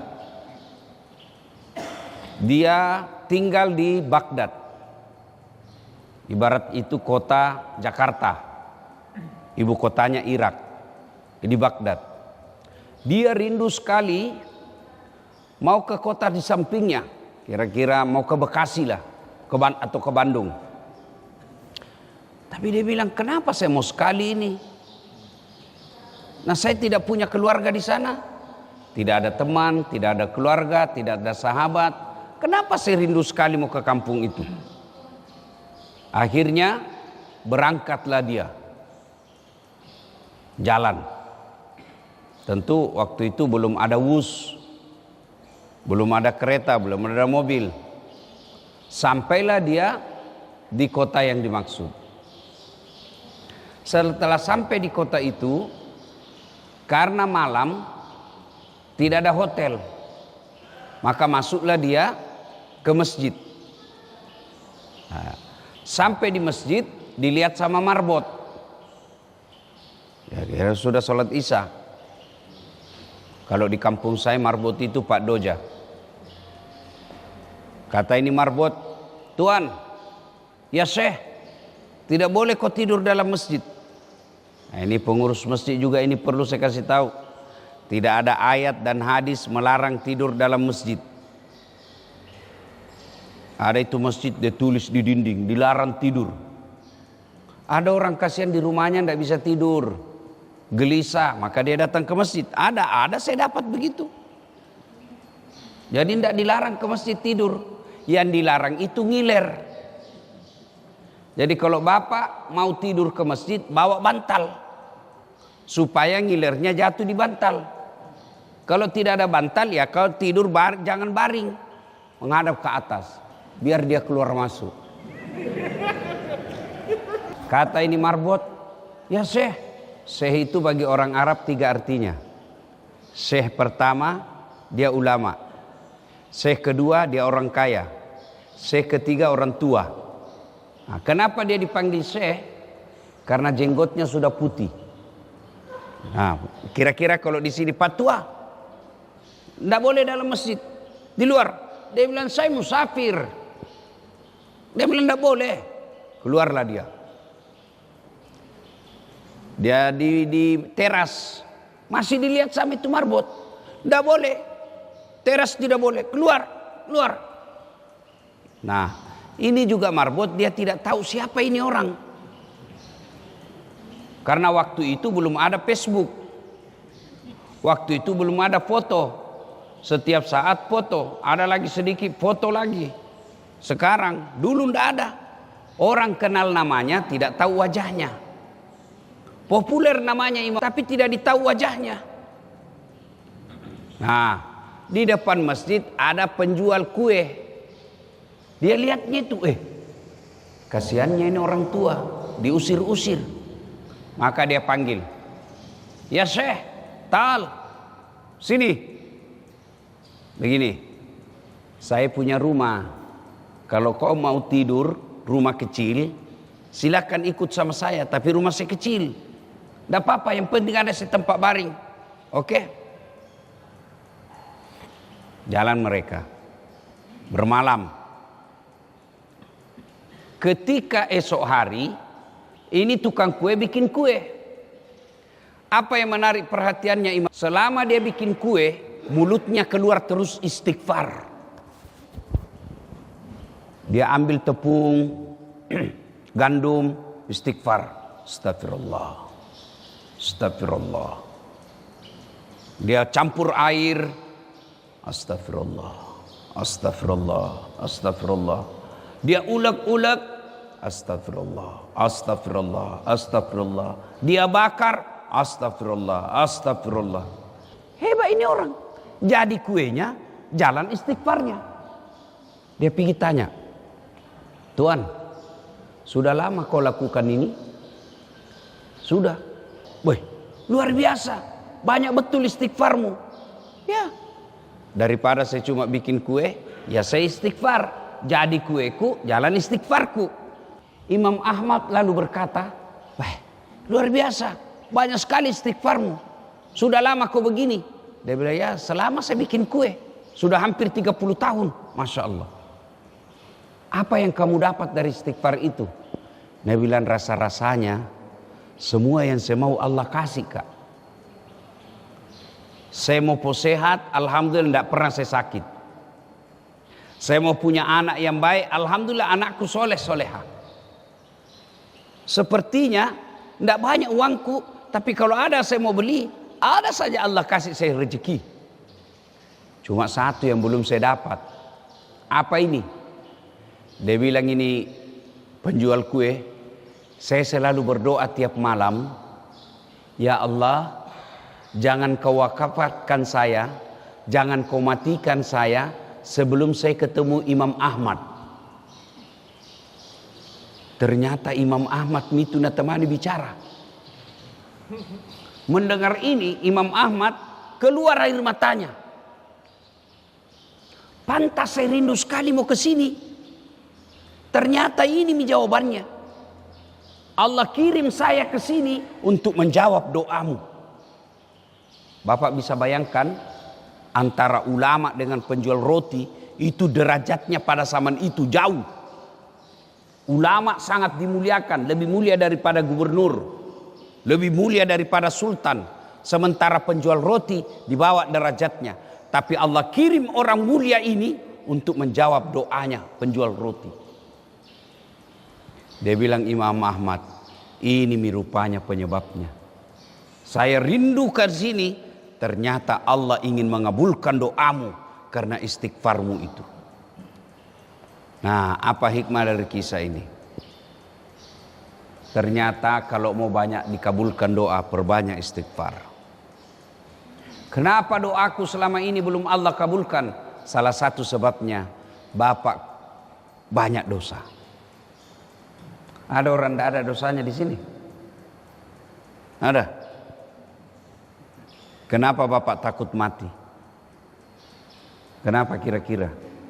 Salah satu sebabnya karena Bapak yakin banyak dosa. Coba kalau datang malaikat bilang sama saya, dah saat sebenarnya kau mati 2030. Tapi kalau mati kau sekarang diampuni semua dosamu. Pilih mana? Pilih mana dah saat? Kalau saya 2030 diampuni. Pasti saya bilang, sekarang mau. Daripada 2030 belum ada jaminan saya ada yang ampuni, sekarang saja. Itu menunjukkan bahwa kita takut mati karena banyak dosa. Tapi Bapak Ibu Saudara-saudara sekalian perlu tahu, orang masuk surga bukan karena tidak ada dosa. Kalau orang masuk surga karena tidak ada dosa, tidak ada isinya surga kecuali Muhammad sallallahu alaihi wasallam.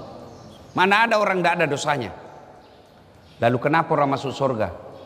Ditimbang pahalanya, timbang kebusukannya. Itu sebabnya ada 2 malaikat, Pak.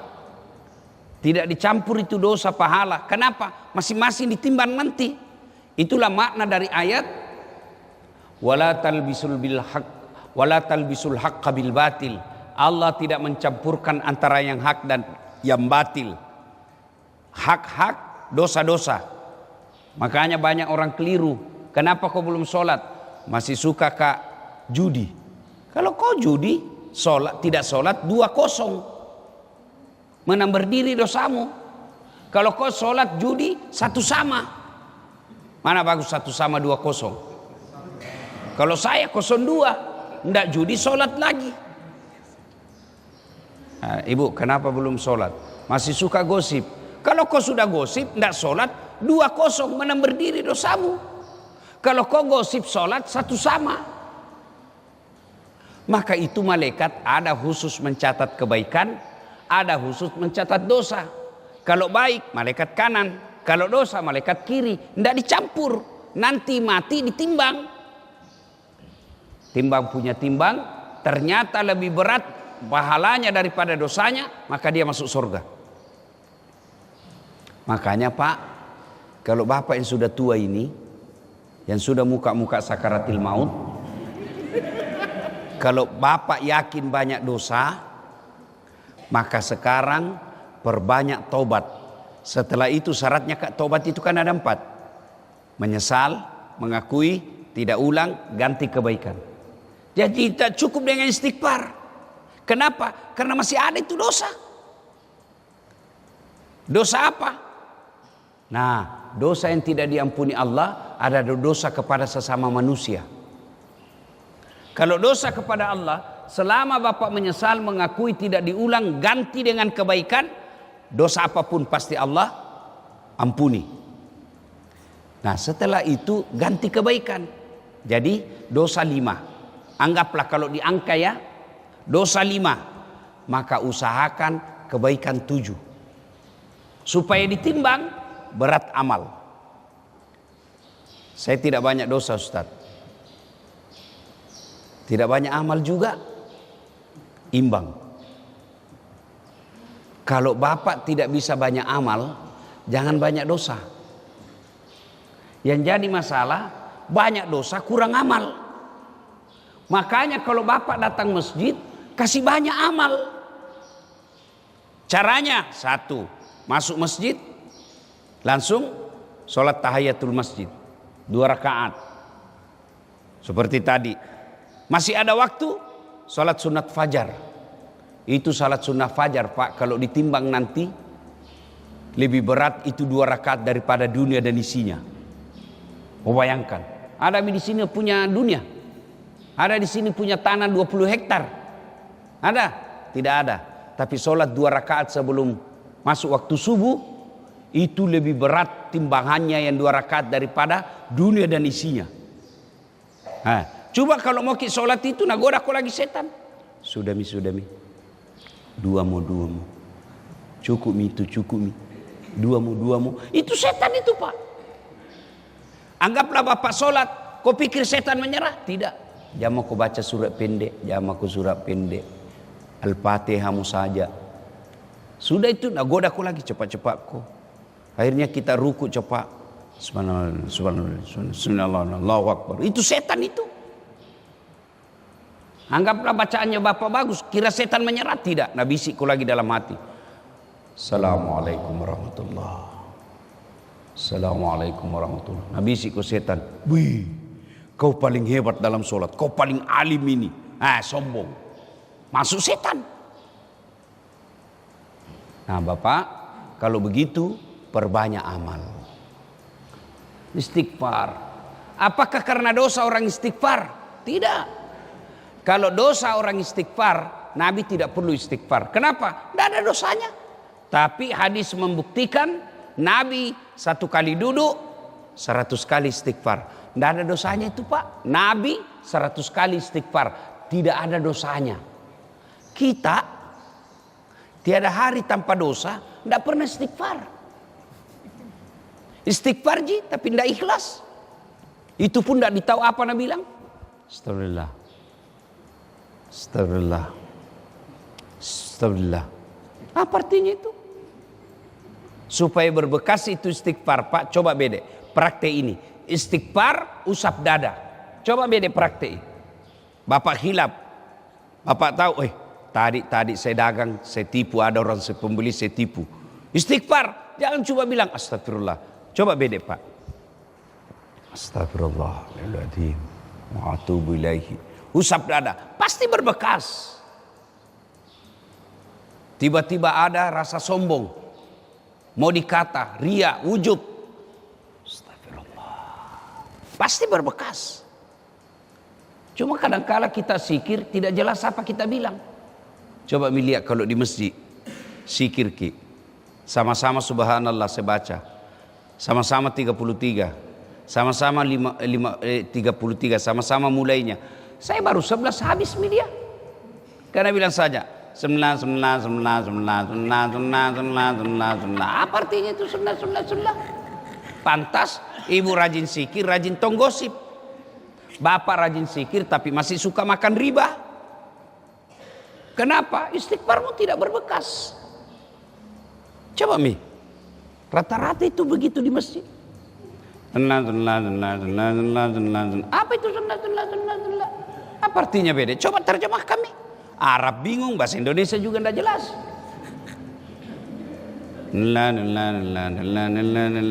Kayak makan pisang goreng panas.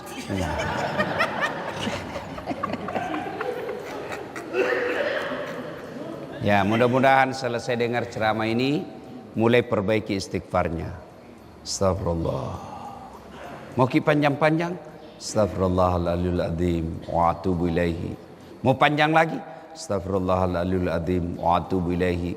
La ilaha illa anta subhanaka inni kuntu minadz zalimin.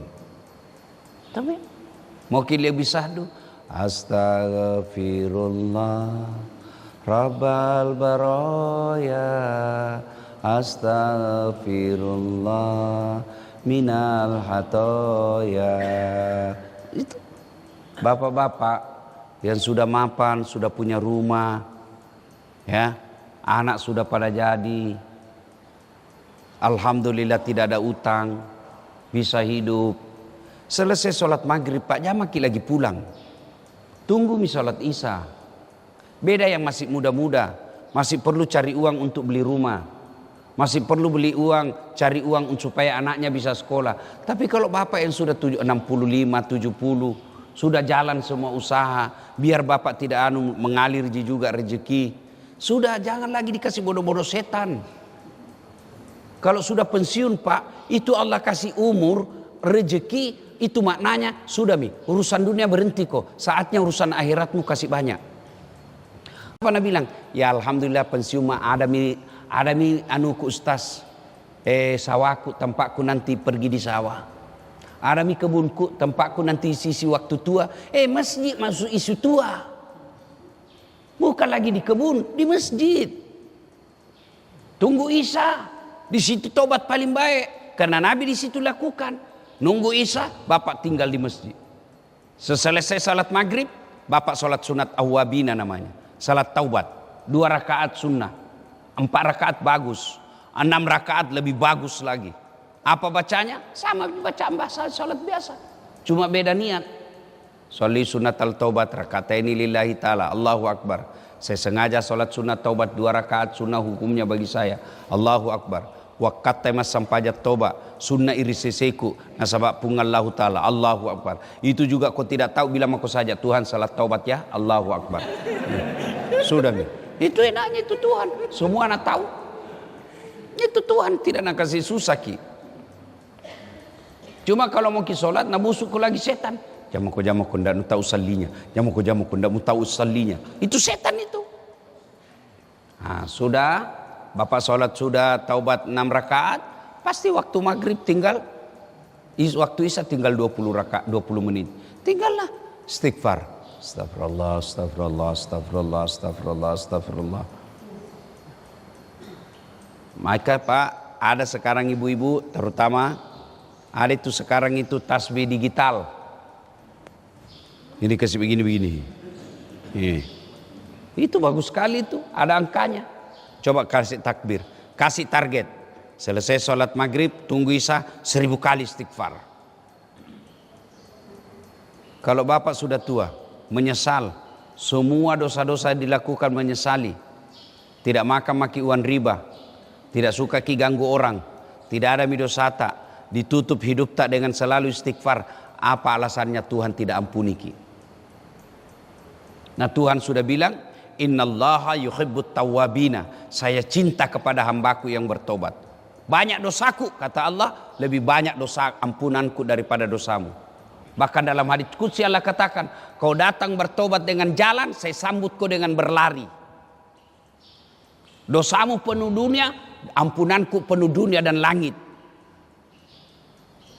Cuma kalau mau bertobat itu setan bisiki, nanti pi. Masih panjang umurmu. Padahal sudah 60 umurnya itu. Saya ini Pak, hampir tiap malam takziah. Kalau dulu orang takziah masih 70 tahun. Berapa umurnya meninggal? 72. Berapa umurnya meninggal? 65. Sekarang rata-rata berapa menurut? 40. Berapa umurnya? 50. Berapa umurnya? 30. Itu artinya panjang umur kita makin ringkas. Lihat maki Pak. Cari sekarang di kampung tak usia 80 tahun. Cari nih, cari. Makin hilang itu. Kenapa? Usia kita makin ringkas. Kenapa makin ringkas? Sunnatullah. Makanya itu doa. Allah bilang, siapa yang kami panjangkan umurnya. Allah tidak katakan siapa yang saya panjangkan umurnya. Kami di situ. Kami itu menurut tafsir manusia punya campur tangan untuk memperpanjang umurnya, bukan ajal. Makanya tidak ada orang berdoa, ya Allah panjangkan ajalku. Tidak. Apa dibilang? Ya Allah panjangkan umurku. Sudah ditentukan 70 tahun, tapi kita bisa berdoa, ya Allah panjangkan umurku. Allah kabulkan. Tunda tuh umurnya itu, kasih tambah 20 tahun. Bagaimana caranya? 1, hidup sehat. Bagaimana hidup sehat? Jangan kau merokok. Ada pernah tanya Kak, Ustadz, ada itu rokok di sorga? Saya bilang semua yang kau mau di sorga ada. Semua yang kau mau, termasuk rokok, ada. Cuma kalau mau kau ambil apinya ke neraka kau dulu. Ini Bapak yang perokok, saya doakan berhenti merokok Pak. Kalau ada orang bilang baik rokok, sini selesai nanti sholat subuh sama ki. Kalau ada yang bilang baik rokok, caranya panggil anakmu yang SMA merokok kok sama-sama. Kalau Bapak bilang baik itu rokok. Kalau ada anaknya Bapak SMP, belikan 1 bungkus rokok. Mau ki kira-kira jawab ini dalam hati yang perokok. Pasti itu Nabi bilang, jangan kau merokok, setempelin kau kalau kau merokok. Baru dia merokok. Itu aslinya beleng-beleng. Dengar Pak yang merokok ya. Tunjukkan saya penelitian yang mengatakan rokok ada faedahnya. Tidak ada bahayanya itu rokok Pak. Yang penting tidak ketemu api. Pegang bagi saja, tidak apa-apa itu. Saya bilang rokok bahaya. Selama tidak ketemu itu api, aman Pak. Kalau ketemu api, itu memang kesolang. Ada orang Pak dikasih rokok. Pernah dengar ceritanya itu, manusia jin, setan ditempelin sama manusia. Kan turun ini turun ini jin Pak. Dia mau tes kemampuan imannya itu manusia. Kasih manusia pertama dikasih masuk kamar, dikasih alkohol. Manusia kedua dikasih apa? Perempuan, berzina. Manusia ketiga dikasih rokok. Dia bilang, kau laku kami semua ya, ini rokok, alkohol, perempuan. Pergi, tunggu saya 30 hari saya datang. 30 hari kemudian datang. Buka kamar. Wah, yang pemabuk masih mabuk. Wah, jago ini. 30 hari mabuk terus kerjanya. Yang pezina masih berzina. Wah, jago ini. Begitu kamar perokok dibuka, baru dibuka langsung ditempelin. Pak. Kenapa dia bilang kau kasih saya rokok, nggak kasih ke api?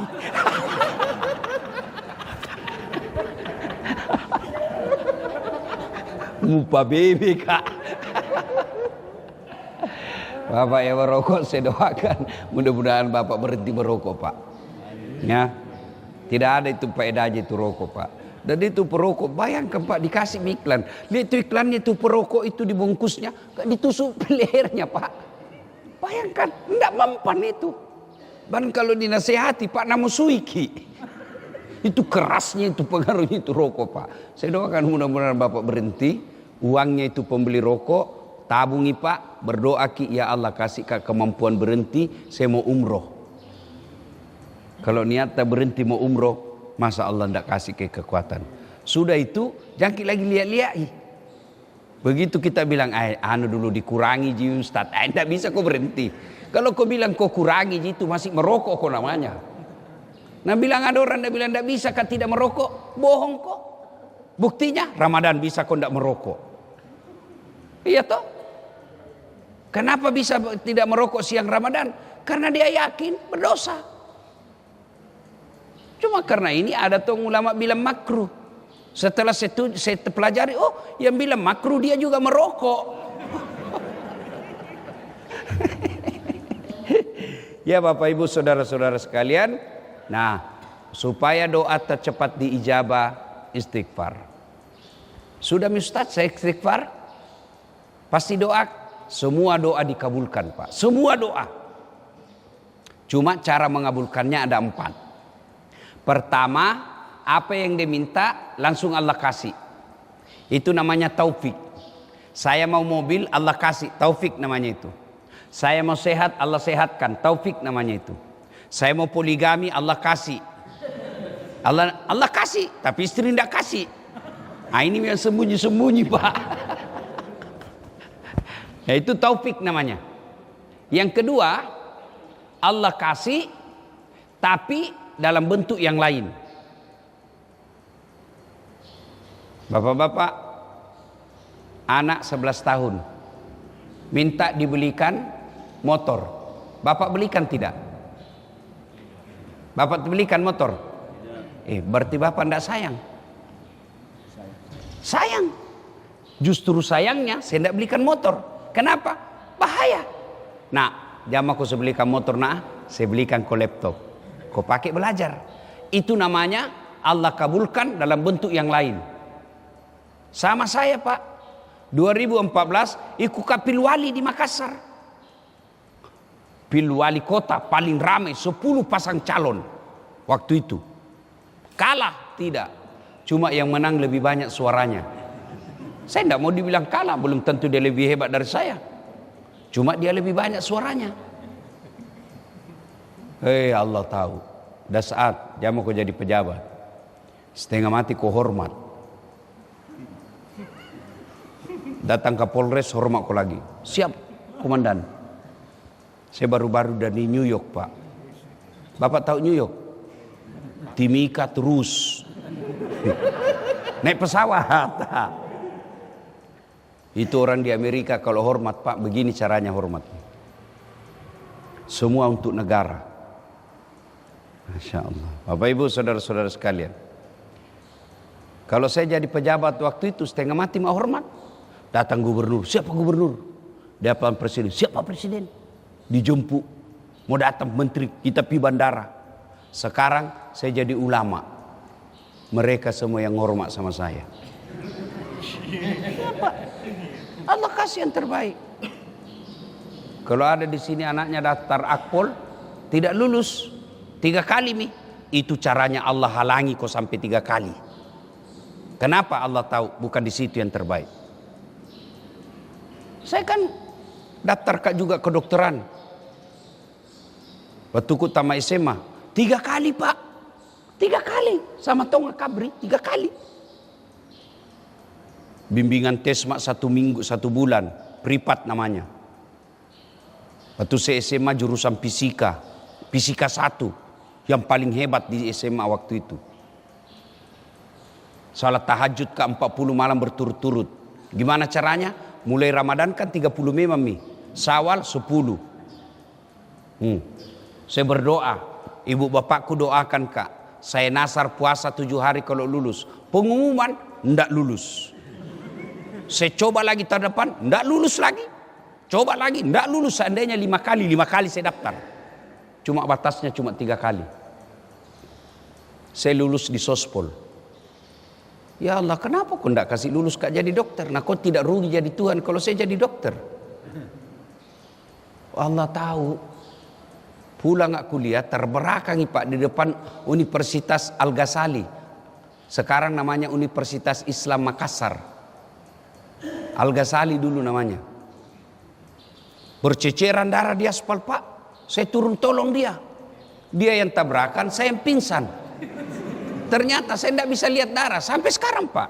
Biar di video itu kalau lihat orang ditikam kayak mau kak pingsan.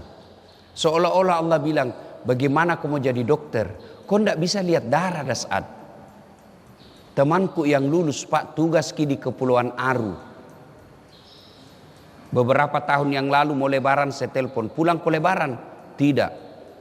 Rugimu itu cari uang jauh-jauh baru kau tidak lebaran sama orang tuamu. Mahal tiket Ustaz. Kalau saya pulang, membeli tiket saja gajiku 1 tahun 5 orang. Belum lagi oleh-oleh. Makanya saya tidak pulang. Dalam hatiku, untung saya tidak jadi dokter. Sekarang saya kemana-mana pak, Saban sampai Merauke, keliling-keliling. Tidak pernah kak pusing beli tiket. Kenapa? Saya dibelikan sama panitia. Saya datang di sini, siapa yang belikan saya tiket? Pak Pakiri.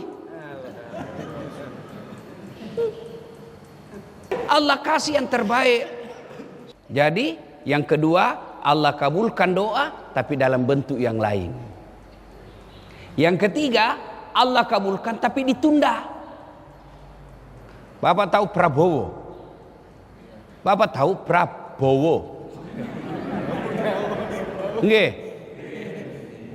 Iku Prabowo 4 kali rek. 4 kali ikut pilpres. Sejak 2014. Kapan Allah kasih? 2024. Bapak tahu Nabi Zakaria itu 21 tahun setelah menikah, umurnya 21 tahun minta dikasih anak. Kapan Allah kasih? 90 tahun. Bayangkan Nabi Adam berdoa berapa tahun baru Allah kasih? 200 tahun. Coba Nabi Ibrahim minta anak berapa tahun baru dikasih? Puluhan tahun. Itu Nabi. Bapak itu kan tipu. Sholat cuma hari Jumat, biar istrimu kau tipu juga. Sholat hari Jumat paling terlambat datang, paling cepat pulang. Orang khotbah kau tidur. Begitu kau bangun, aliran apa ini? Tidak ada khotbahnya. Bukan aliran, kau yang pilih-pilih. Berdoa malam mau dikasih besok. Kok kira ada orang dalam? Jadi Allah kabulkan tapi ditunda. Yang keempat, Allah kabulkan tapi nanti di akhirat. Tidak ada doa yang tidak dikabulkan Allah. Maka berdoalah, apalagi bulan Muharram. Ini bulan hari ke-17 bulan Muharram. Masih ada 13 hari. Bulan Muharram itu Pak disebut bulan penuh kejayaan. Bulan penuh kemenangan. Maka tinggalkan itu mitos percayaan orang tua dulu. Bilang bulan Ramadan, bulan Muharram bulan keramat. Bulan Muharram bulan sakral. Salah. Jangan bikin pengantin. Jangan kasih kawin kalau bulan Muharram, kasih kawin. Yang tidak boleh itu kalau ada istrimu. Saya tahu semua kau mau menikah lagi, tapi kau takut sama istrimu. Cerita saya juga begitu Pak, sama Ji. Mana bohong kita kalau tidak mau Pak. Coba kalau istri langsung bilang kau menikah, langsung merdeka Pak. Ya, bulan Muharram Nabi Adam diterima doanya, diterima taubatnya. Bulan Muharram Nabi Nuh bebas dari banjir. Bulan Muharram Nabi Yunus keluar dari perut ikan. Bulan Muharram Nabi Ayub sembuh dari penyakit. Bulan Muharram Nabi Musa mengalahkan Fir'aun. Bulan Muharram Nabi Ibrahim dingin dari api. Bulan kemenangan. Maka bulan Muharram ini banyak-banyak berdoa.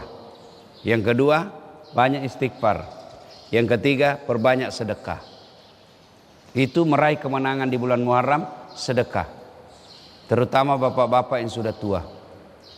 Sedekah Pak. Kenapa? Harta yang ada di rumah, begitu bapak meninggal, menantumu yang punya. Iya kalau menantumu baik. Kalau menantumu jahat, dia balik nama semua hartamu. Baru dia pukul istrimu, dia ceraikan. Hartamu yang 30 tahun kau merantau ke Papua, menantumu punya. Tapi hartamu yang sudah kau kirim ke masjid, jadi semen, jadi besi, jadi atap, hartamu yang telah kau sedekahkan ke mubalik, itulah yang kau memiliki. Kata Nabi, 3 saja hartamu yang kau punya. 1, yang habis kau makan. 2, yang hancur kau pakai. 3, yang telah kau sedekahkan. Emasmu ibu, belum tentu kau punya. Besok-besok kau meninggal mendadak, istri kedua yang pakai. Daripada dipakai istri kedua bu, mending kau bawa di masjid.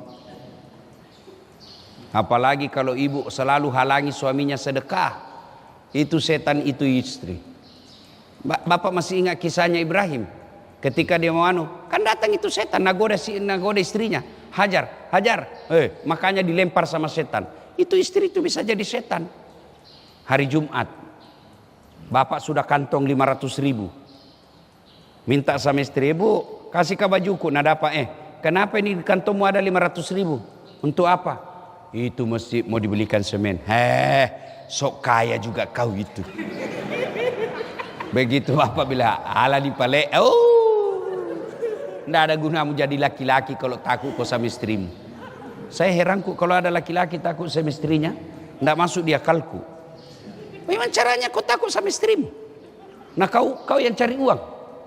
Dia terima beres. Datang saja ngomel-ngomel.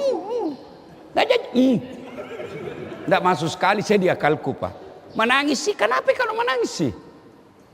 Nah kasih kepecah piring, bantingnya. Bantu kasih pecah itu piring satu lusin. Nah pecahkan televisi, alhamdulillah berhenti nonton. Kurangi listrik. Dengar ini baik-baik Pak. Jangan lalu kau takut sama istrimu. Kalau hal kebaikan. Nah banting televisi, bantui. Hantu ke semua. Nah banting piring, bantui. Kasih hancur semua. Kenapa? Piring, gelas, TV bisa dibeli. Harga diri tidak boleh diinjak-injak perempuan. Takbir.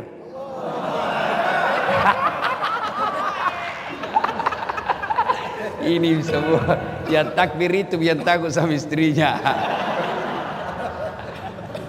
Ibu-ibu ini juga, ibu kalau kau kasih begitu suamimu, biar hitam jidatmu sholat. Kalau mau berbuat baik, nah kau datang halang-halangi, jangankan masuk surga, baunya surga kau tidak dapat.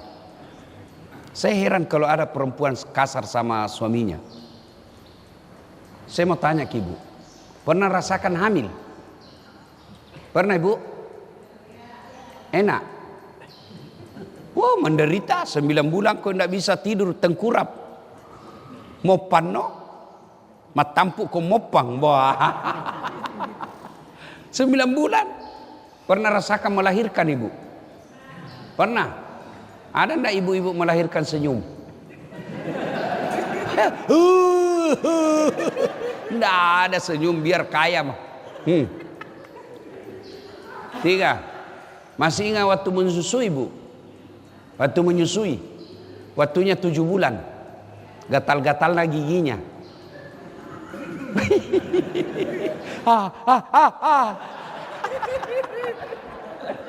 Iya toh? 3 inilah yang tidak dimiliki laki-laki. Itu sebabnya Nabi ditanya, setelah Allah dan Rasulnya siapa saya taati ya Rasul? Nabi bilang apa? Ibumu. Setelah itu siapa? Ibumu. Setelah itu siapa? Ibumu. Setelah itu bapakmu. Ibu, bapak. Berarti 3 ibu, 1 bapak. Nih. Salah paham lagi di semua ini. Iya toh? Ibu, bapak. Berarti 1 bapak, 3 ibu. Bukan 9, 3 istri. Ibu, Bu,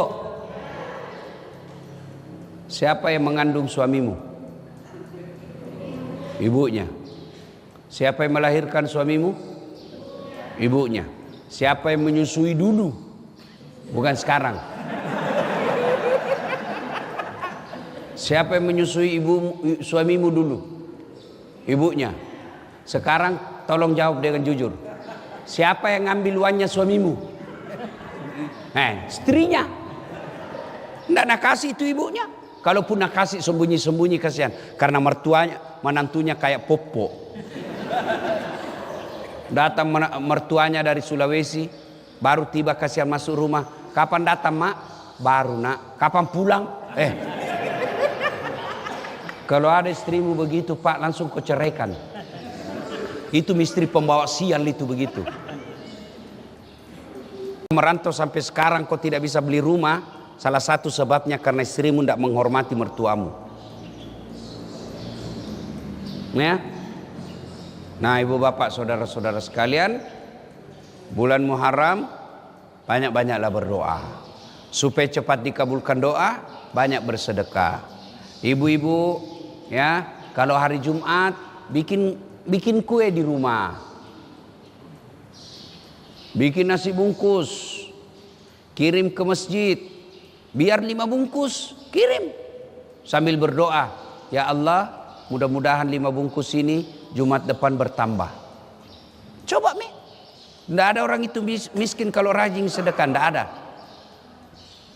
Bapak-bapak, ada yang susah usahamu sekarang, kena cobaan, pasti karena kau bakil, pelit, maka Allah paksa keluar. Kalau sudah banyak uang kau tidak mau bersedekah, Allah paksa keluar. Apa caranya Allah kasih keluar? Nah, kasih narkoba anakmu. Itu sebabnya itu, malah sedekah. Apalagi tiba-tiba anakmu tabrak polisi. Habis uangmu ratusan juta karena tabrak polisi. Bayangkan, Satpol PP saja ditabrak nah susah kok. Apalagi kalau polisi ditabrak. Habis. Iya toh. Apalagi tiba-tiba anakmu dia kasih hamil ceweknya di kota dia kuliah. Sedekah.